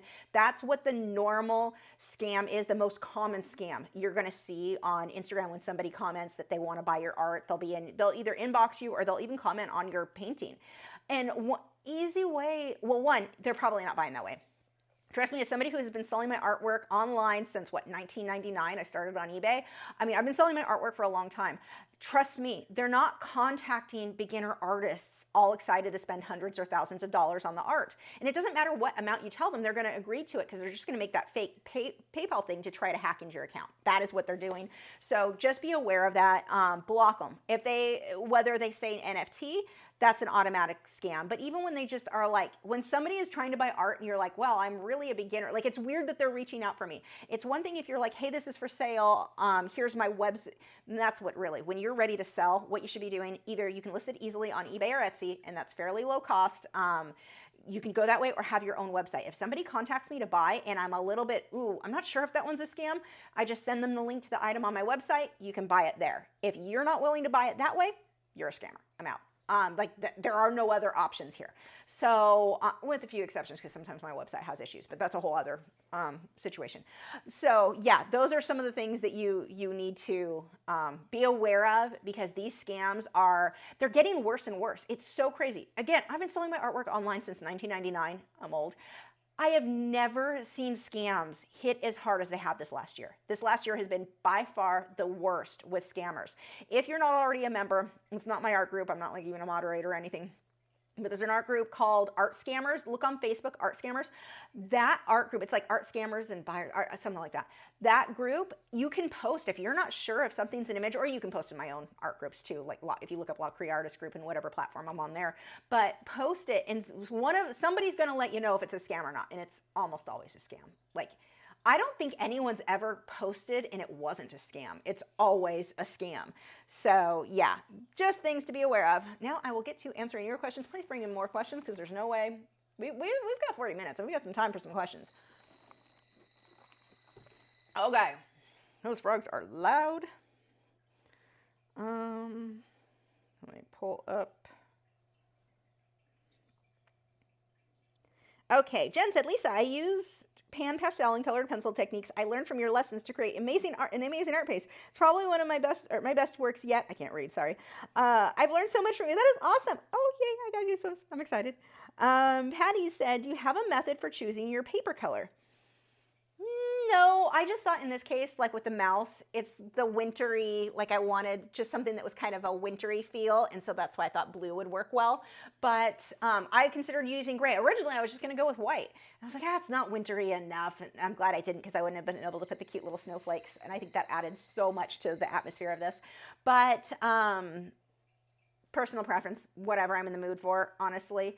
I usually go, dark gray is probably my favorite, dark gray and black, but even dark gray is my favorite of all the colors.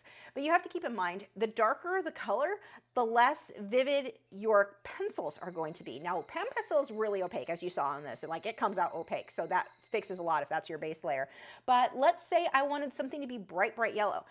Bright yellow colored pencil is not going to show up well. It's just going to turn greenish if I put that on blue paper. So you have to keep that in mind, or if I put it on black, it's going to come out with a green tint. So you just have to keep that in mind. What is it you're doing? If let's say you're doing this bright, bright yellow flower, I'm probably not going to use black paper in that case. That's not true. I have done it. But if I want my colors to be as bright as possible or as true to the pencil as possible, the lighter the paper, the better. White being the best in that case. However, now I've got a white background. Do I want to fill in that background? You know, you've got pros and cons to everything. So, yeah, that is, I don't know if that's helpful. Those are just thoughts that I consider when I'm choosing what color I want. But I love dark gray paper. It just looks so good. It's kind of a nice in between, and it just looks good with most things. I am a huge, like, if I can only choose one, dark gray, hands down. I love that. I love, love, love the one where you can see the little grains in the paper too with the dark gray. There's like it's almost warm gray paper, and of the Canson Inktense, and I love that. Love, love, love that. Okay. Let's see. Jen said, what are the bare bone supplies you'd suggest for getting started with oil painting? Ooh, that's a fun one. Okay. Bare bones, canvas pad. If you can't do a canvas, because canvases do get more expensive, a canvas pad or a canvas board. Canvas pad is nice. I think I've got some in here. I'll show you. You can get them. Frederick's, of course, is going to be my favorite. Just for transparency, I'm sponsored by Frederick's, but they were already the only canvas that I used, so... I should have some in here somewhere. Maybe not. They might be in my other cabinet. I thought I had some. But it looks like a pad. Here, nope. What are you? Nope, you are not that. It looks like a pad of paper, but it's canvas. And you can just tape it to a piece of cardboard or plywood or whatever, and you can paint on that. But if you're going to do the canvas board and you're going to do oil painting, do tape it down to a board that you can hold the edges to without, like, touching the wet canvas pad, because you don't want to just do a bare canvas pad there. So canvas pad would be like bare minimum supply to start painting on. If you're going to do any kind of oil painting on paper, you've got to gesso it first. It's a whole thing. That's probably not the way I would not start somebody out that way. I would go with a canvas pad. Do I have it? Nope. I've got them somewhere.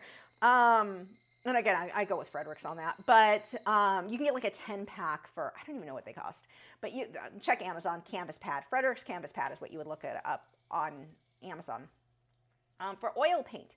So you can get sets for fairly inexpensive. When you go to my website, Lachri.com, you're not buying it directly from me, but I do have links to some of the sets that you can purchase it for. Like if you look at, I've got a thing for supplies and then oil painting.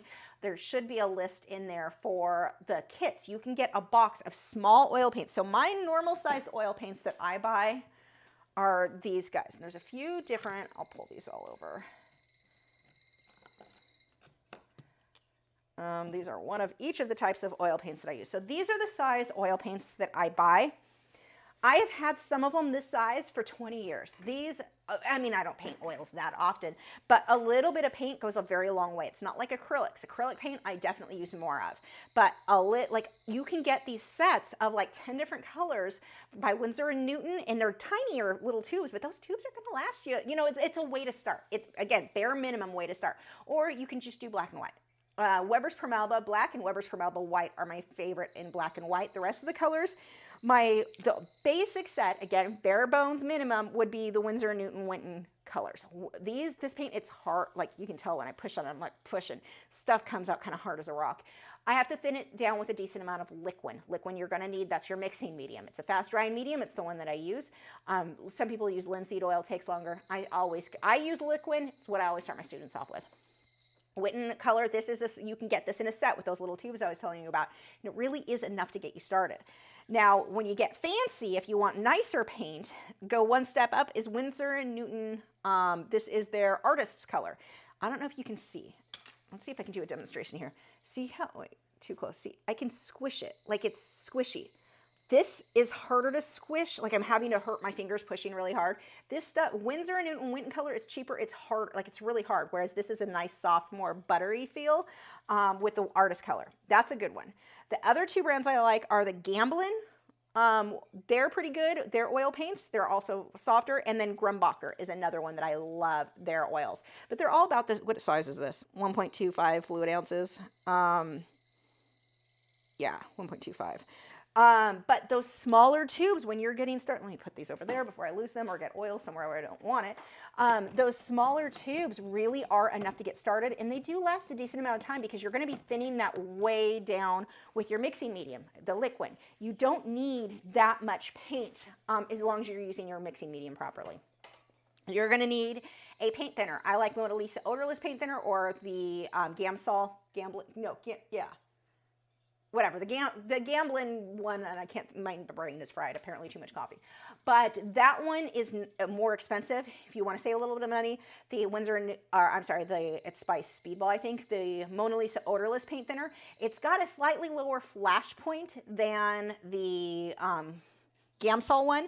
The Gamsol one is going to be a little bit less toxic because it's got that higher flash point, and it just comes into, you can research that to understand. I use the Mona Lisa odorless. It's fine. I get a big gallon of it. It lasts forever. But you're going to need that. You're going to need a container to put it in. I don't have that.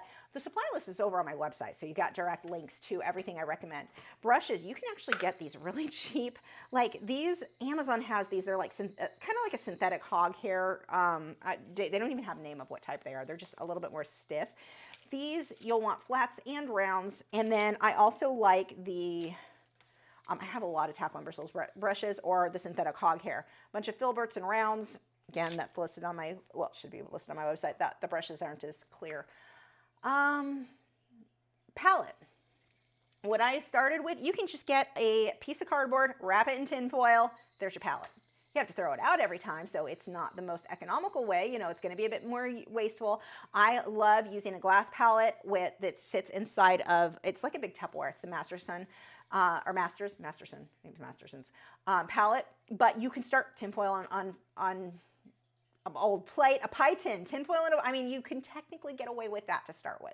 So you could really, you know, go down that way. Viva paper towels. This is just a piece of Viva paper towel. It's more cloth-like than Bounty. Does not work well with oil. It needs to be Viva or an old t-shirt. Those are your only two options there.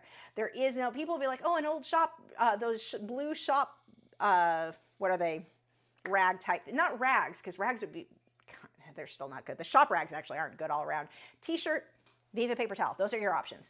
What else? I think that's it. An easel, you want something to set your work on. I mean, you could work flat on a table though too, I guess. That's all I'm thinking of. Again, go to my website. There's a supply list, and that should have everything there. Okay.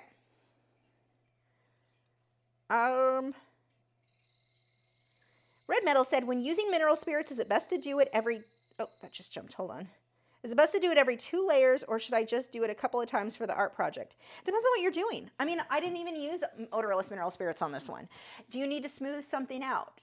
that it completely depends on what you're doing. It's not like every 2 layers. There's no definite rule. It also depends on the pencil, the paper. I might need to do it every 3 to 5 layers, or I might need to do like it just depends on everything. Also, this, I just realized his cheek looks a little bit more, I need to put a few little lines in here because it looks almost like it's poofing out like a hamster. I just want to make sure it doesn't look like it's going that direction. Okay, that looks better. Kind of, a little bit right here.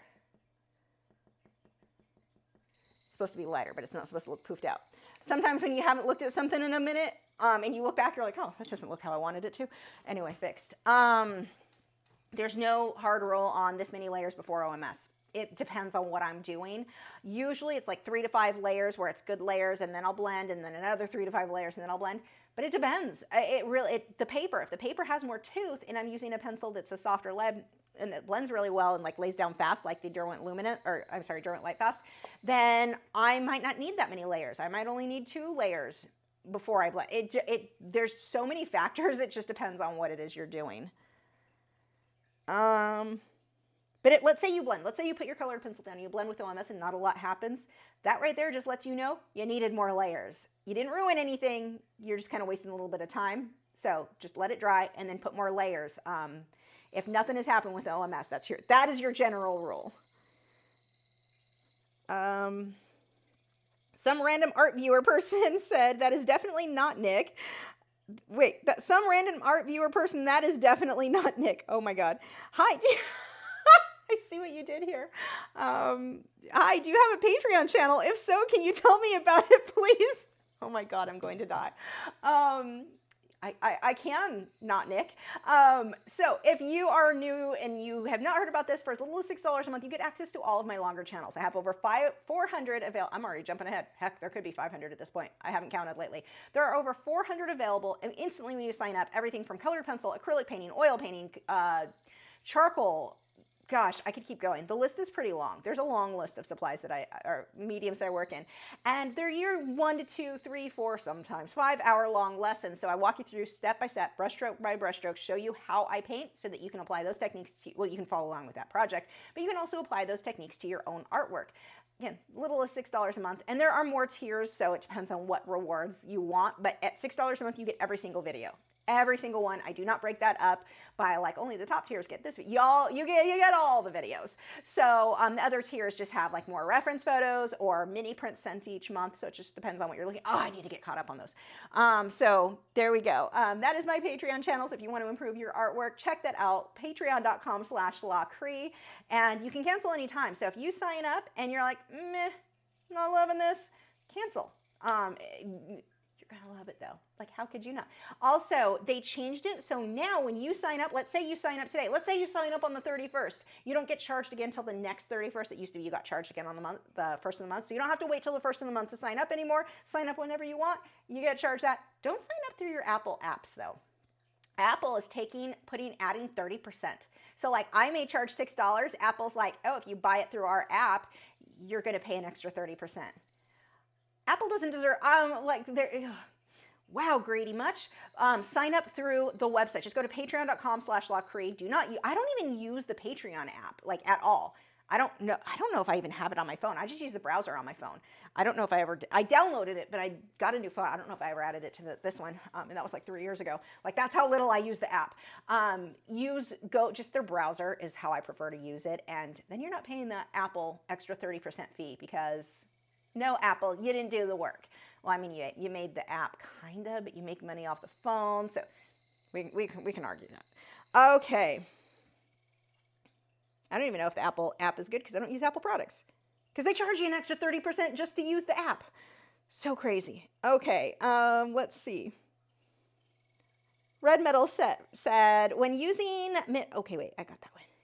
Kristen said, while I do enjoy my Prismas, since I got my polys last Christmas, they're almost all I use anymore. Yeah, I got those, and then I got the Caran d'Ache Luminance, and I was like, yeah, because originally I thought, well, I'll sometimes use Prismacolor. Yeah, no, I never, I just don't want to deal with the breakage. It makes it such, it's just not an enjoyable experience. And that's not to say, if you have Prismacolors, you can follow my lessons in Prismacolors. You can do beautiful, beautiful work with Prismacolors. I mean, a third of the pencils aren't light fast, so that's a whole other thing. But you could do beautiful work with them. My complaint is that I don't enjoy fighting with my materials. The constantly breaking is just not worth it to me. So that's my main complaint anyway. So that is why. But don't feel like, oh, all I've got is Prismacolor. I shouldn't draw because they're not that good. No, use whatever you have. Like don't feel like you can't produce. Like seriously, how many times can I say like? Apparently a lot. There are artists who create absolutely stunning work from Prismacolor, so I don't want you to feel like you can't do it with that. A lot of people, because that was like the main brand forever, sold here in the US, so that's all a lot of people have, and if that's what you've got, you can still create amazing work, but when they keep breaking, it's not you, it's the pencil. I mean, sometimes maybe it's a little you. Let's see. There Be Art For You said, Lisa, have you tried the metallic or pearl pan pastels? I have not. I have the basic set of 20, but I'm curious about the metallic and the pearl. Yeah, I've not used those.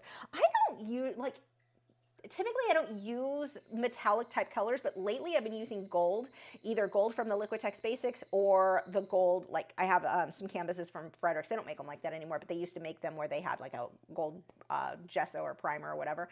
And I really kind of like them. So I see myself using a little bit more of that. So maybe I should check it out. I don't know. I also love the watercolor. Schmincke has there's a hair that is like in my face. Schmincke has their golden, what is it? Aqua bronze. I love that stuff. So yeah, more and more lately, I've been really liking that. So no, I've not tried the metallics, but maybe I should. Patty said, what pencil sharpener do you use for the colored pencils? So my favorite are these Coom, oh, wrong camera. These Coom, like the little metal ones, the handheld ones, I just like, they just work. So I used to, when I had Prismacolor, I was kind of limited to using my battery on my microphone looks like it's going to die. Ooh. If I plug it in, it hums. So if I lose you guys, let me know if the audio cuts, because that's looking red.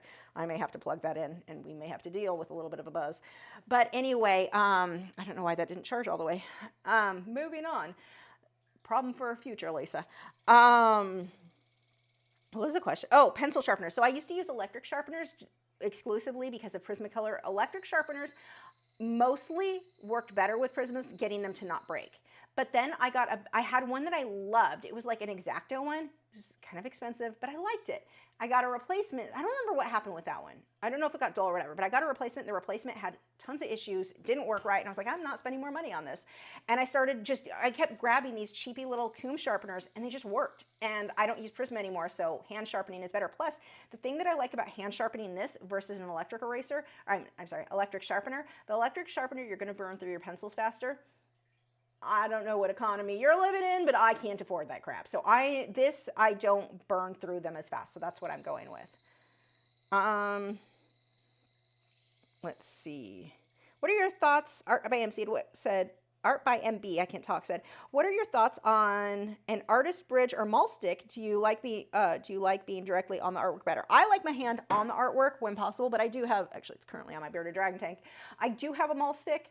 I used it to wake him up, but because he was under the cave, and I couldn't reach. But anyway, no, I like maul sticks.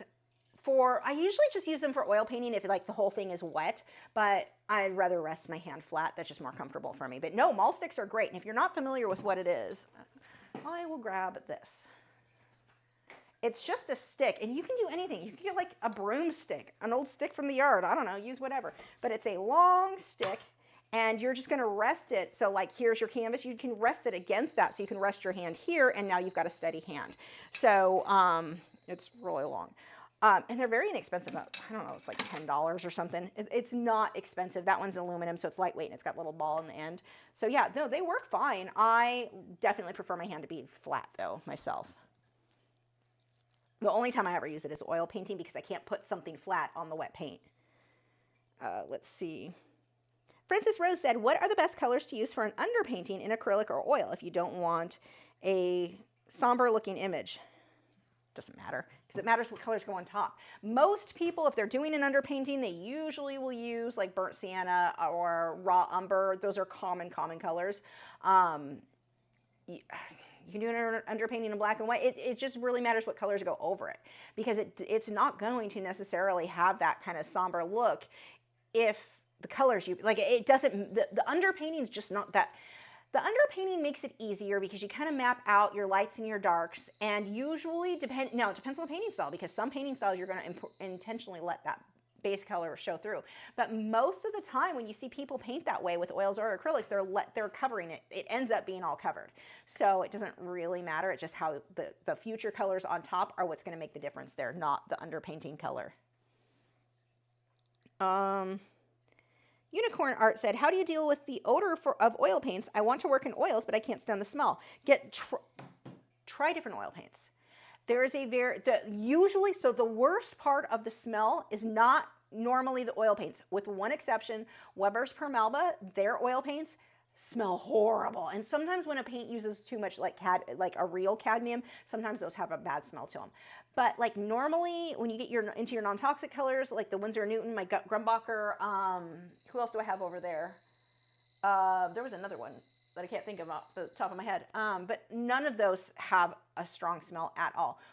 There's two things that normally are going to smell. One is your mixing medium. Liquid has a minor smell. It's not bad. Like, it doesn't bother me at all. Paint thinner. That is where usually the smell comes from that can make it intolerable. Now, not everybody, it may be different for you. Some people are going to be super sensitive. I love, love, love the smell of just the oil paints themselves.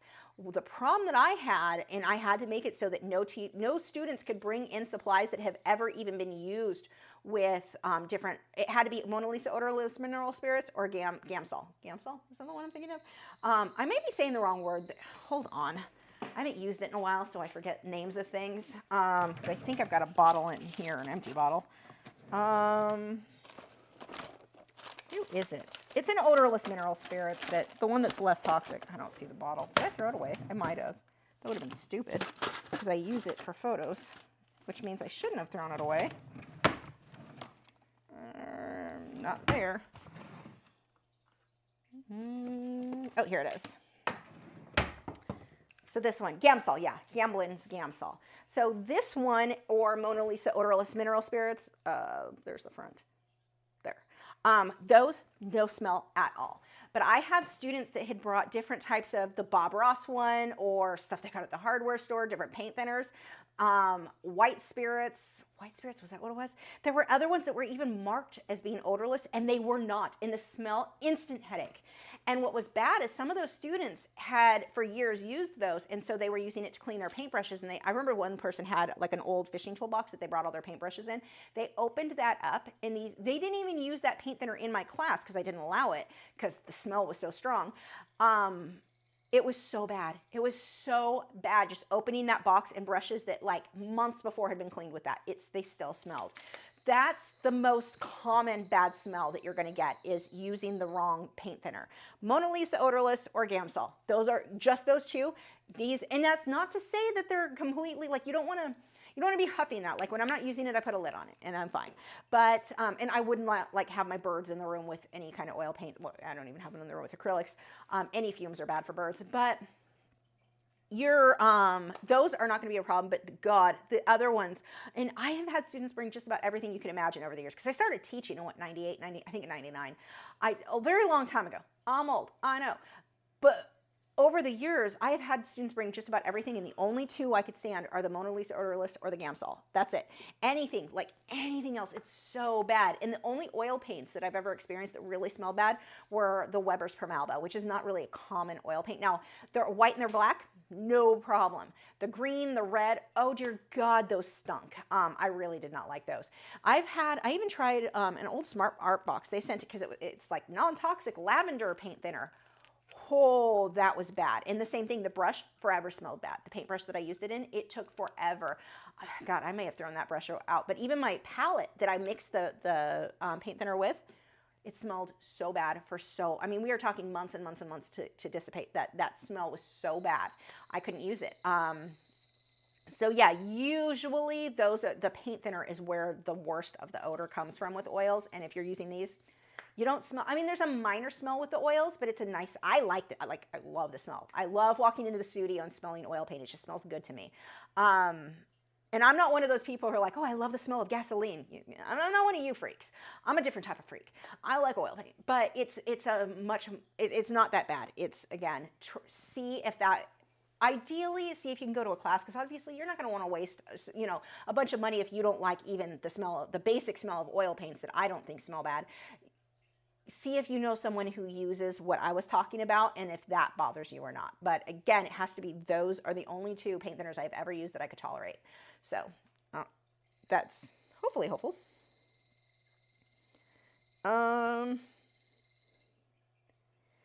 Diane said, I am doing a pet portrait in Pan Pastels in colored pencil and you plan to use Inktense. If I use a colored paper such as gray, should I plan on leaving the background just the plain paper? That's completely up to you. I mean, here's this one. Whoops, I'm tripping. Let's show you some examples. This little mousy guy, he is, I'm leaving that background blue. Let's back this up. That is in with the blue paper. This I did on gray paper, but I did, because I wanted that soft transition, I did put Pan Pastels over it, even though the paper was very similar to that color. Here's another one where I used, what color was that paper? I think it was gray, wasn't it? I don't remember, but I completely covered it. You can leave it plain, you can completely cover it. It is totally up to you which way you want to go. Let's put those back before they fall and get hurt.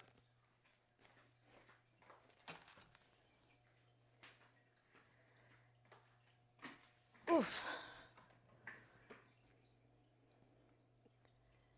Okay, let's see. Let's see if we can pull up a few more of the scams, unless you guys bring in the questions for me. But while we are there, also another thing, if you are over on Patreon, you also get access to our Discord. So you've got other artists who are members, and you can share work that you've done. You can ask questions, whatever you want. Definitely check it out. In Discord, if you're unfamiliar with it, it's like a chat app. We've got different channels or rooms. So like if you want to share plants, I've got one for plants. I've got one for pets. I've got one for works in project. One works in progress. Why was that hard? You've got all kinds of different stuff. So you can just come chat with other artists, share your stuff. What was I going to pull? Oh yeah, let's see what some of these scams. There have been some good ones lately. Like, they're getting creative. Art Scam / Scammers is the group. Awareness and alerts.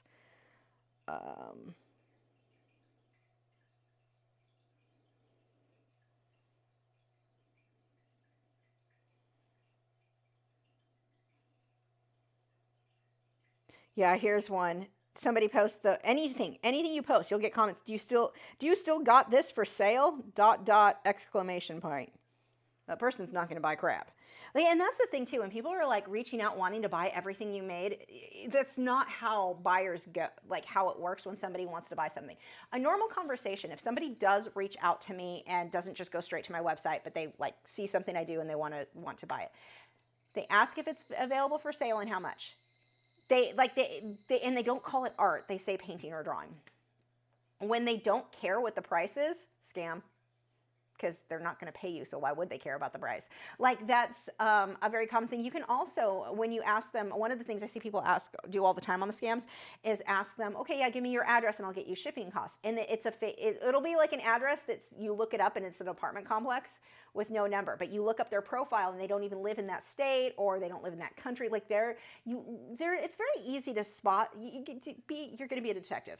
Be good at being a detective. Let's see.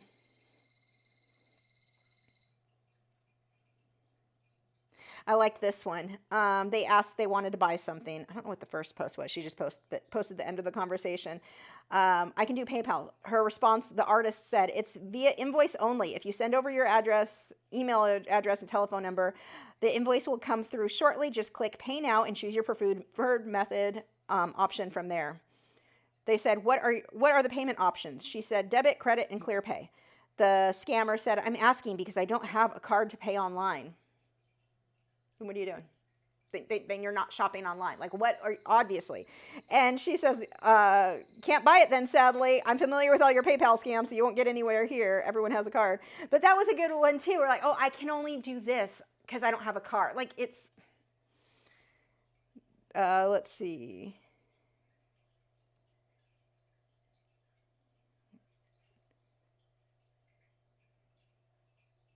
I love this too. So somebody writes in the group, Kim Dewey Fang, I don't know what that random letters together mean anything to anyone, so that's supposed to be a name. I've been offered a lot of money, but he says it's not NFT. That is a big scam. So one of the things the scammers are doing a lot right now are they want to buy your work, not NFT. They'll throw out really quick, not NFT. Okay, that's a part of this. That's something scammers do too. Like a real buyer, NFT doesn't ever get brought up. They don't even start with not NFT, like that right there, scammer. Like normal people don't, that's not even a part of the normal world vocabulary. That is only a word, only, ever used by scammers. No one else uses it, except for me telling you about scammers. Let's see. Oh, I like this one too. When they tell you, I'm not a scammer. When they say they're not a scammer, they're a scammer. Like a buyer isn't like, oh, but I'm not a scammer. Like, why would you even bring that up? That's a good one. The first comment to this person who posted their artwork. Looks great. I love the energy you put into these items. Calling it items. No one calls paintings and drawings items. Like that's, no. I would love to purchase a few of your amazing pieces. Send me a message. Let's negotiate. That's another one. Let's negotiate and let's make a deal.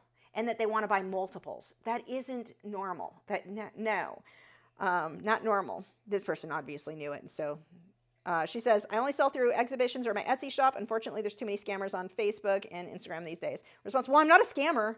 I'm just determined, not spelled right, and interested in what I love, and that's why I insisted we negotiate on the price. No.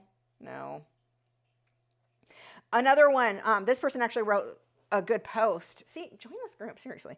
Scam alert, 2 first names. Yes, this is a huge thing of scammers. Will often have James Frank or William Johns. That's very, very normal for scammers, 2 first names. Now, you might be thinking, because I used to think this too, oh, these scammers are so stupid. They don't even know how to use names like we would use in America. They're trying to scam Americans, but they don't know how our first and last names work. No. They do that on purpose, because if you are not discerning enough to catch it just from these red flags, like if red flags go over your head, you're going to be easier for them to scam. They don't want to waste their time with someone like me who is going to catch the red flags. They want to waste the time with somebody who doesn't notice or doesn't think that that might be a scammer. That's who they're looking for. So they'll intentionally have poor grammar, poor spelling. A lot of these people have better grammar than you and I, and they have never stepped foot in English isn't their primary language, but they do a better job of it than us. So they're not doing that because they're not educated or anything like that. They do, sometimes they're not. They usually are doing it because if those don't raise red flags for you, you're like, they don't want to waste their time with somebody who is going to catch on to scammers. So a lot of these things are done intentionally. Yeah, male and female name combos like William Janice, yes. Let's see. Weird names that don't exist in any language. Yeah, Kuuya, like really weird, like it's not a name. Just random letters. I see that a lot. Let's see. Yeah, anything where they want to NFT, we had that.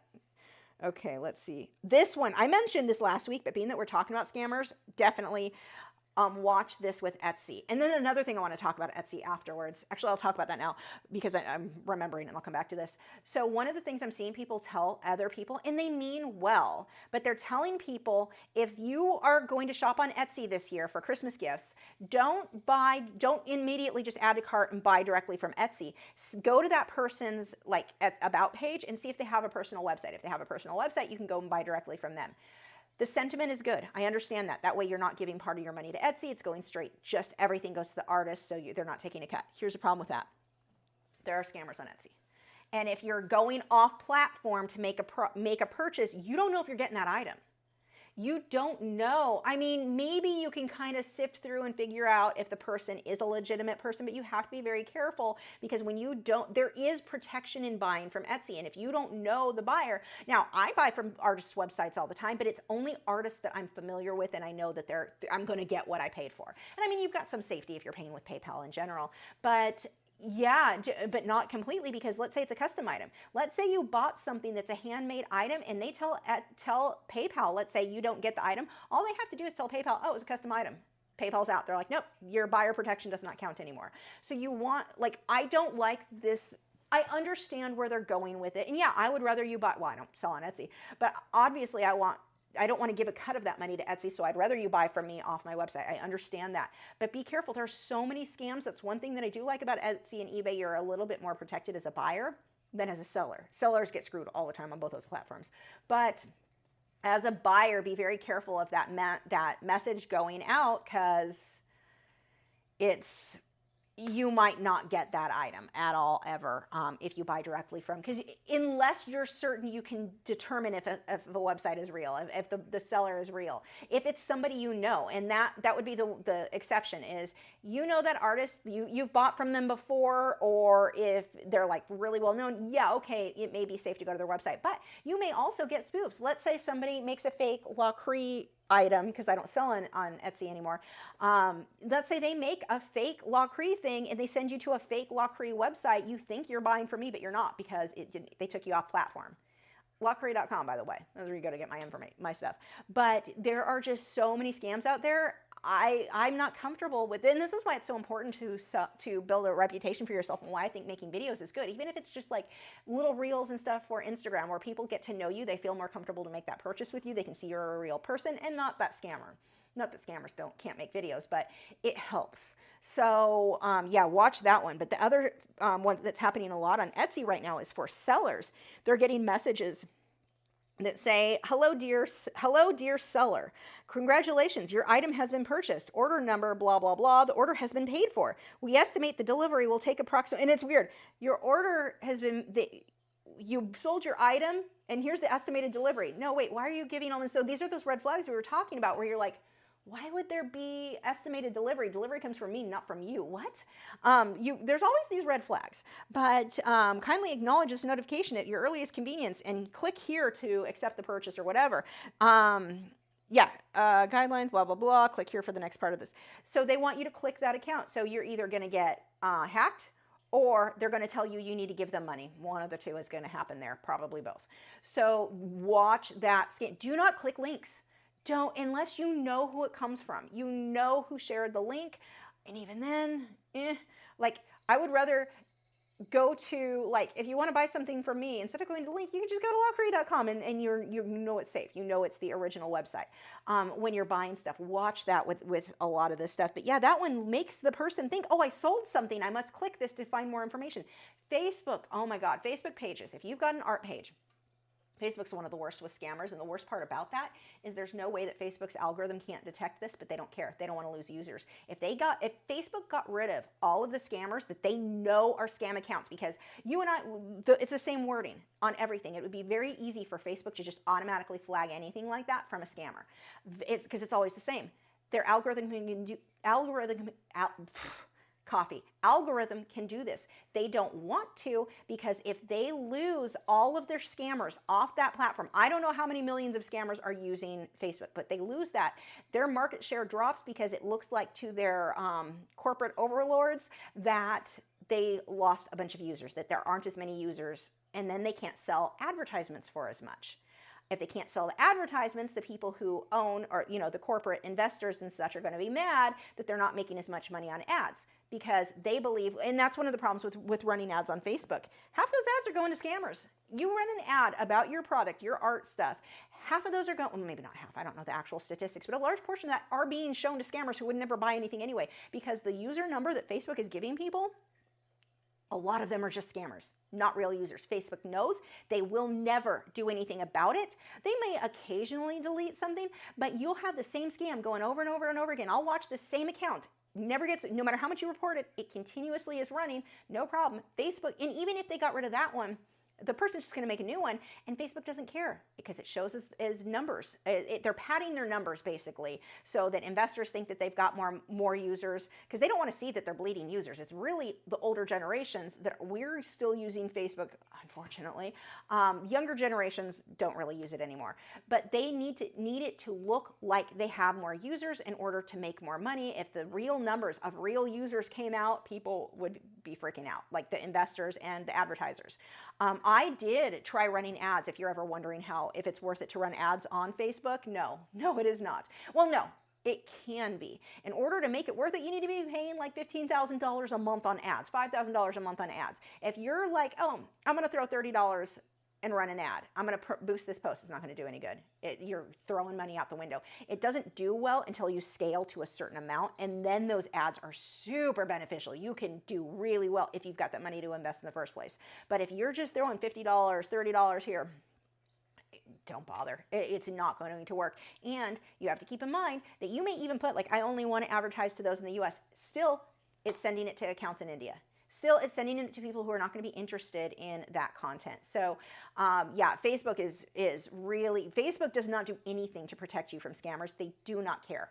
They know it happens and they do not care. Your account gets hacked by one of these scammers, Facebook won't even help you normally get it back. Sometimes they do, usually they don't. They just, oh, you can just make a new account. Now it's one more user, right? Why delete the hacked account? Because that counts as a user. So these are, yeah, just things to be aware of with Facebook. So yeah, that was a long rant about scams. I've just seen so many scams, and with everybody going to buy things for the holidays right now, I don't want you to get scammed, and I don't want you, I think one of the things that happens too, and one of the reasons that like the scammer I talked about, where the girl thought she had made $5,000 for image, and she's got $20,000 sitting in the bank, and how do I pull out this money? And they say I need to pay a fee, and blah, blah, blah. That is Imperial Art Gallery. I think that's what it was called, the scam one. Was that? Something like that. She is seeing this huge number.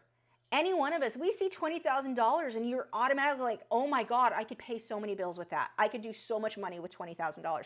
And you get too excited, so much so that you're not thinking. You're not thinking through, oh, it's probably too good to be true. And it is. No one's paying $5,000 for an image. No one's paying $50 for an image. They're spending like $3 to $5. Like, it's not, you're not going to make a bunch of money selling images, rights to use your images on stuff. So things just to be aware of that are, yeah, it's a problem. Anyway, we are wrapping this up, and stay safe out there. Watch out for these scams. Join the, I know, I just talked about how much I hate Facebook, but this is helpful if you're unfamiliar with, or again, you can post in my art group if you're not sure something's a scam. I will look at it and let you know, whether it be on MeWe or Facebook. Link maybe in the video description. You might have to just look up Lachri Artist Group.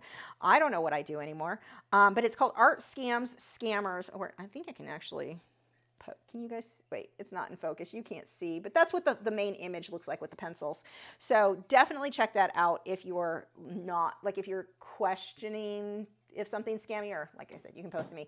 Check out, while I'm not at it, check out our moderators' channels. They are linked in the video description. Clark Fine Art and Joseph Fine Art both have live streams every week. Definitely want to watch those. We've got Nick Edgar, who occasionally uploads something, but when he does, it is very worth it. It's kind of like my husband talking. It doesn't happen often, but when it does, it's usually hilarious. So it's worth it is the point. Check out those. Let me know. Well, I don't know. You guys let me know over on Instagram and Facebook recently all of some ideas for live stream. So I'll definitely be working through that list, but you can also leave a comment if there's something you'd like to see. And let's see, over on Patreon, I'm working on the cutest Christmas. It's a cat that is sitting in a way. It looks like a bread loaf, or loaf of bread. Bread loaf, loaf of bread. We're not here for grammar. It is so cute. And it's got a ribbon thing on its head. It's adorable. That's going to be in colored pencil and pan pastels next week. And I will see you guys later. Bye.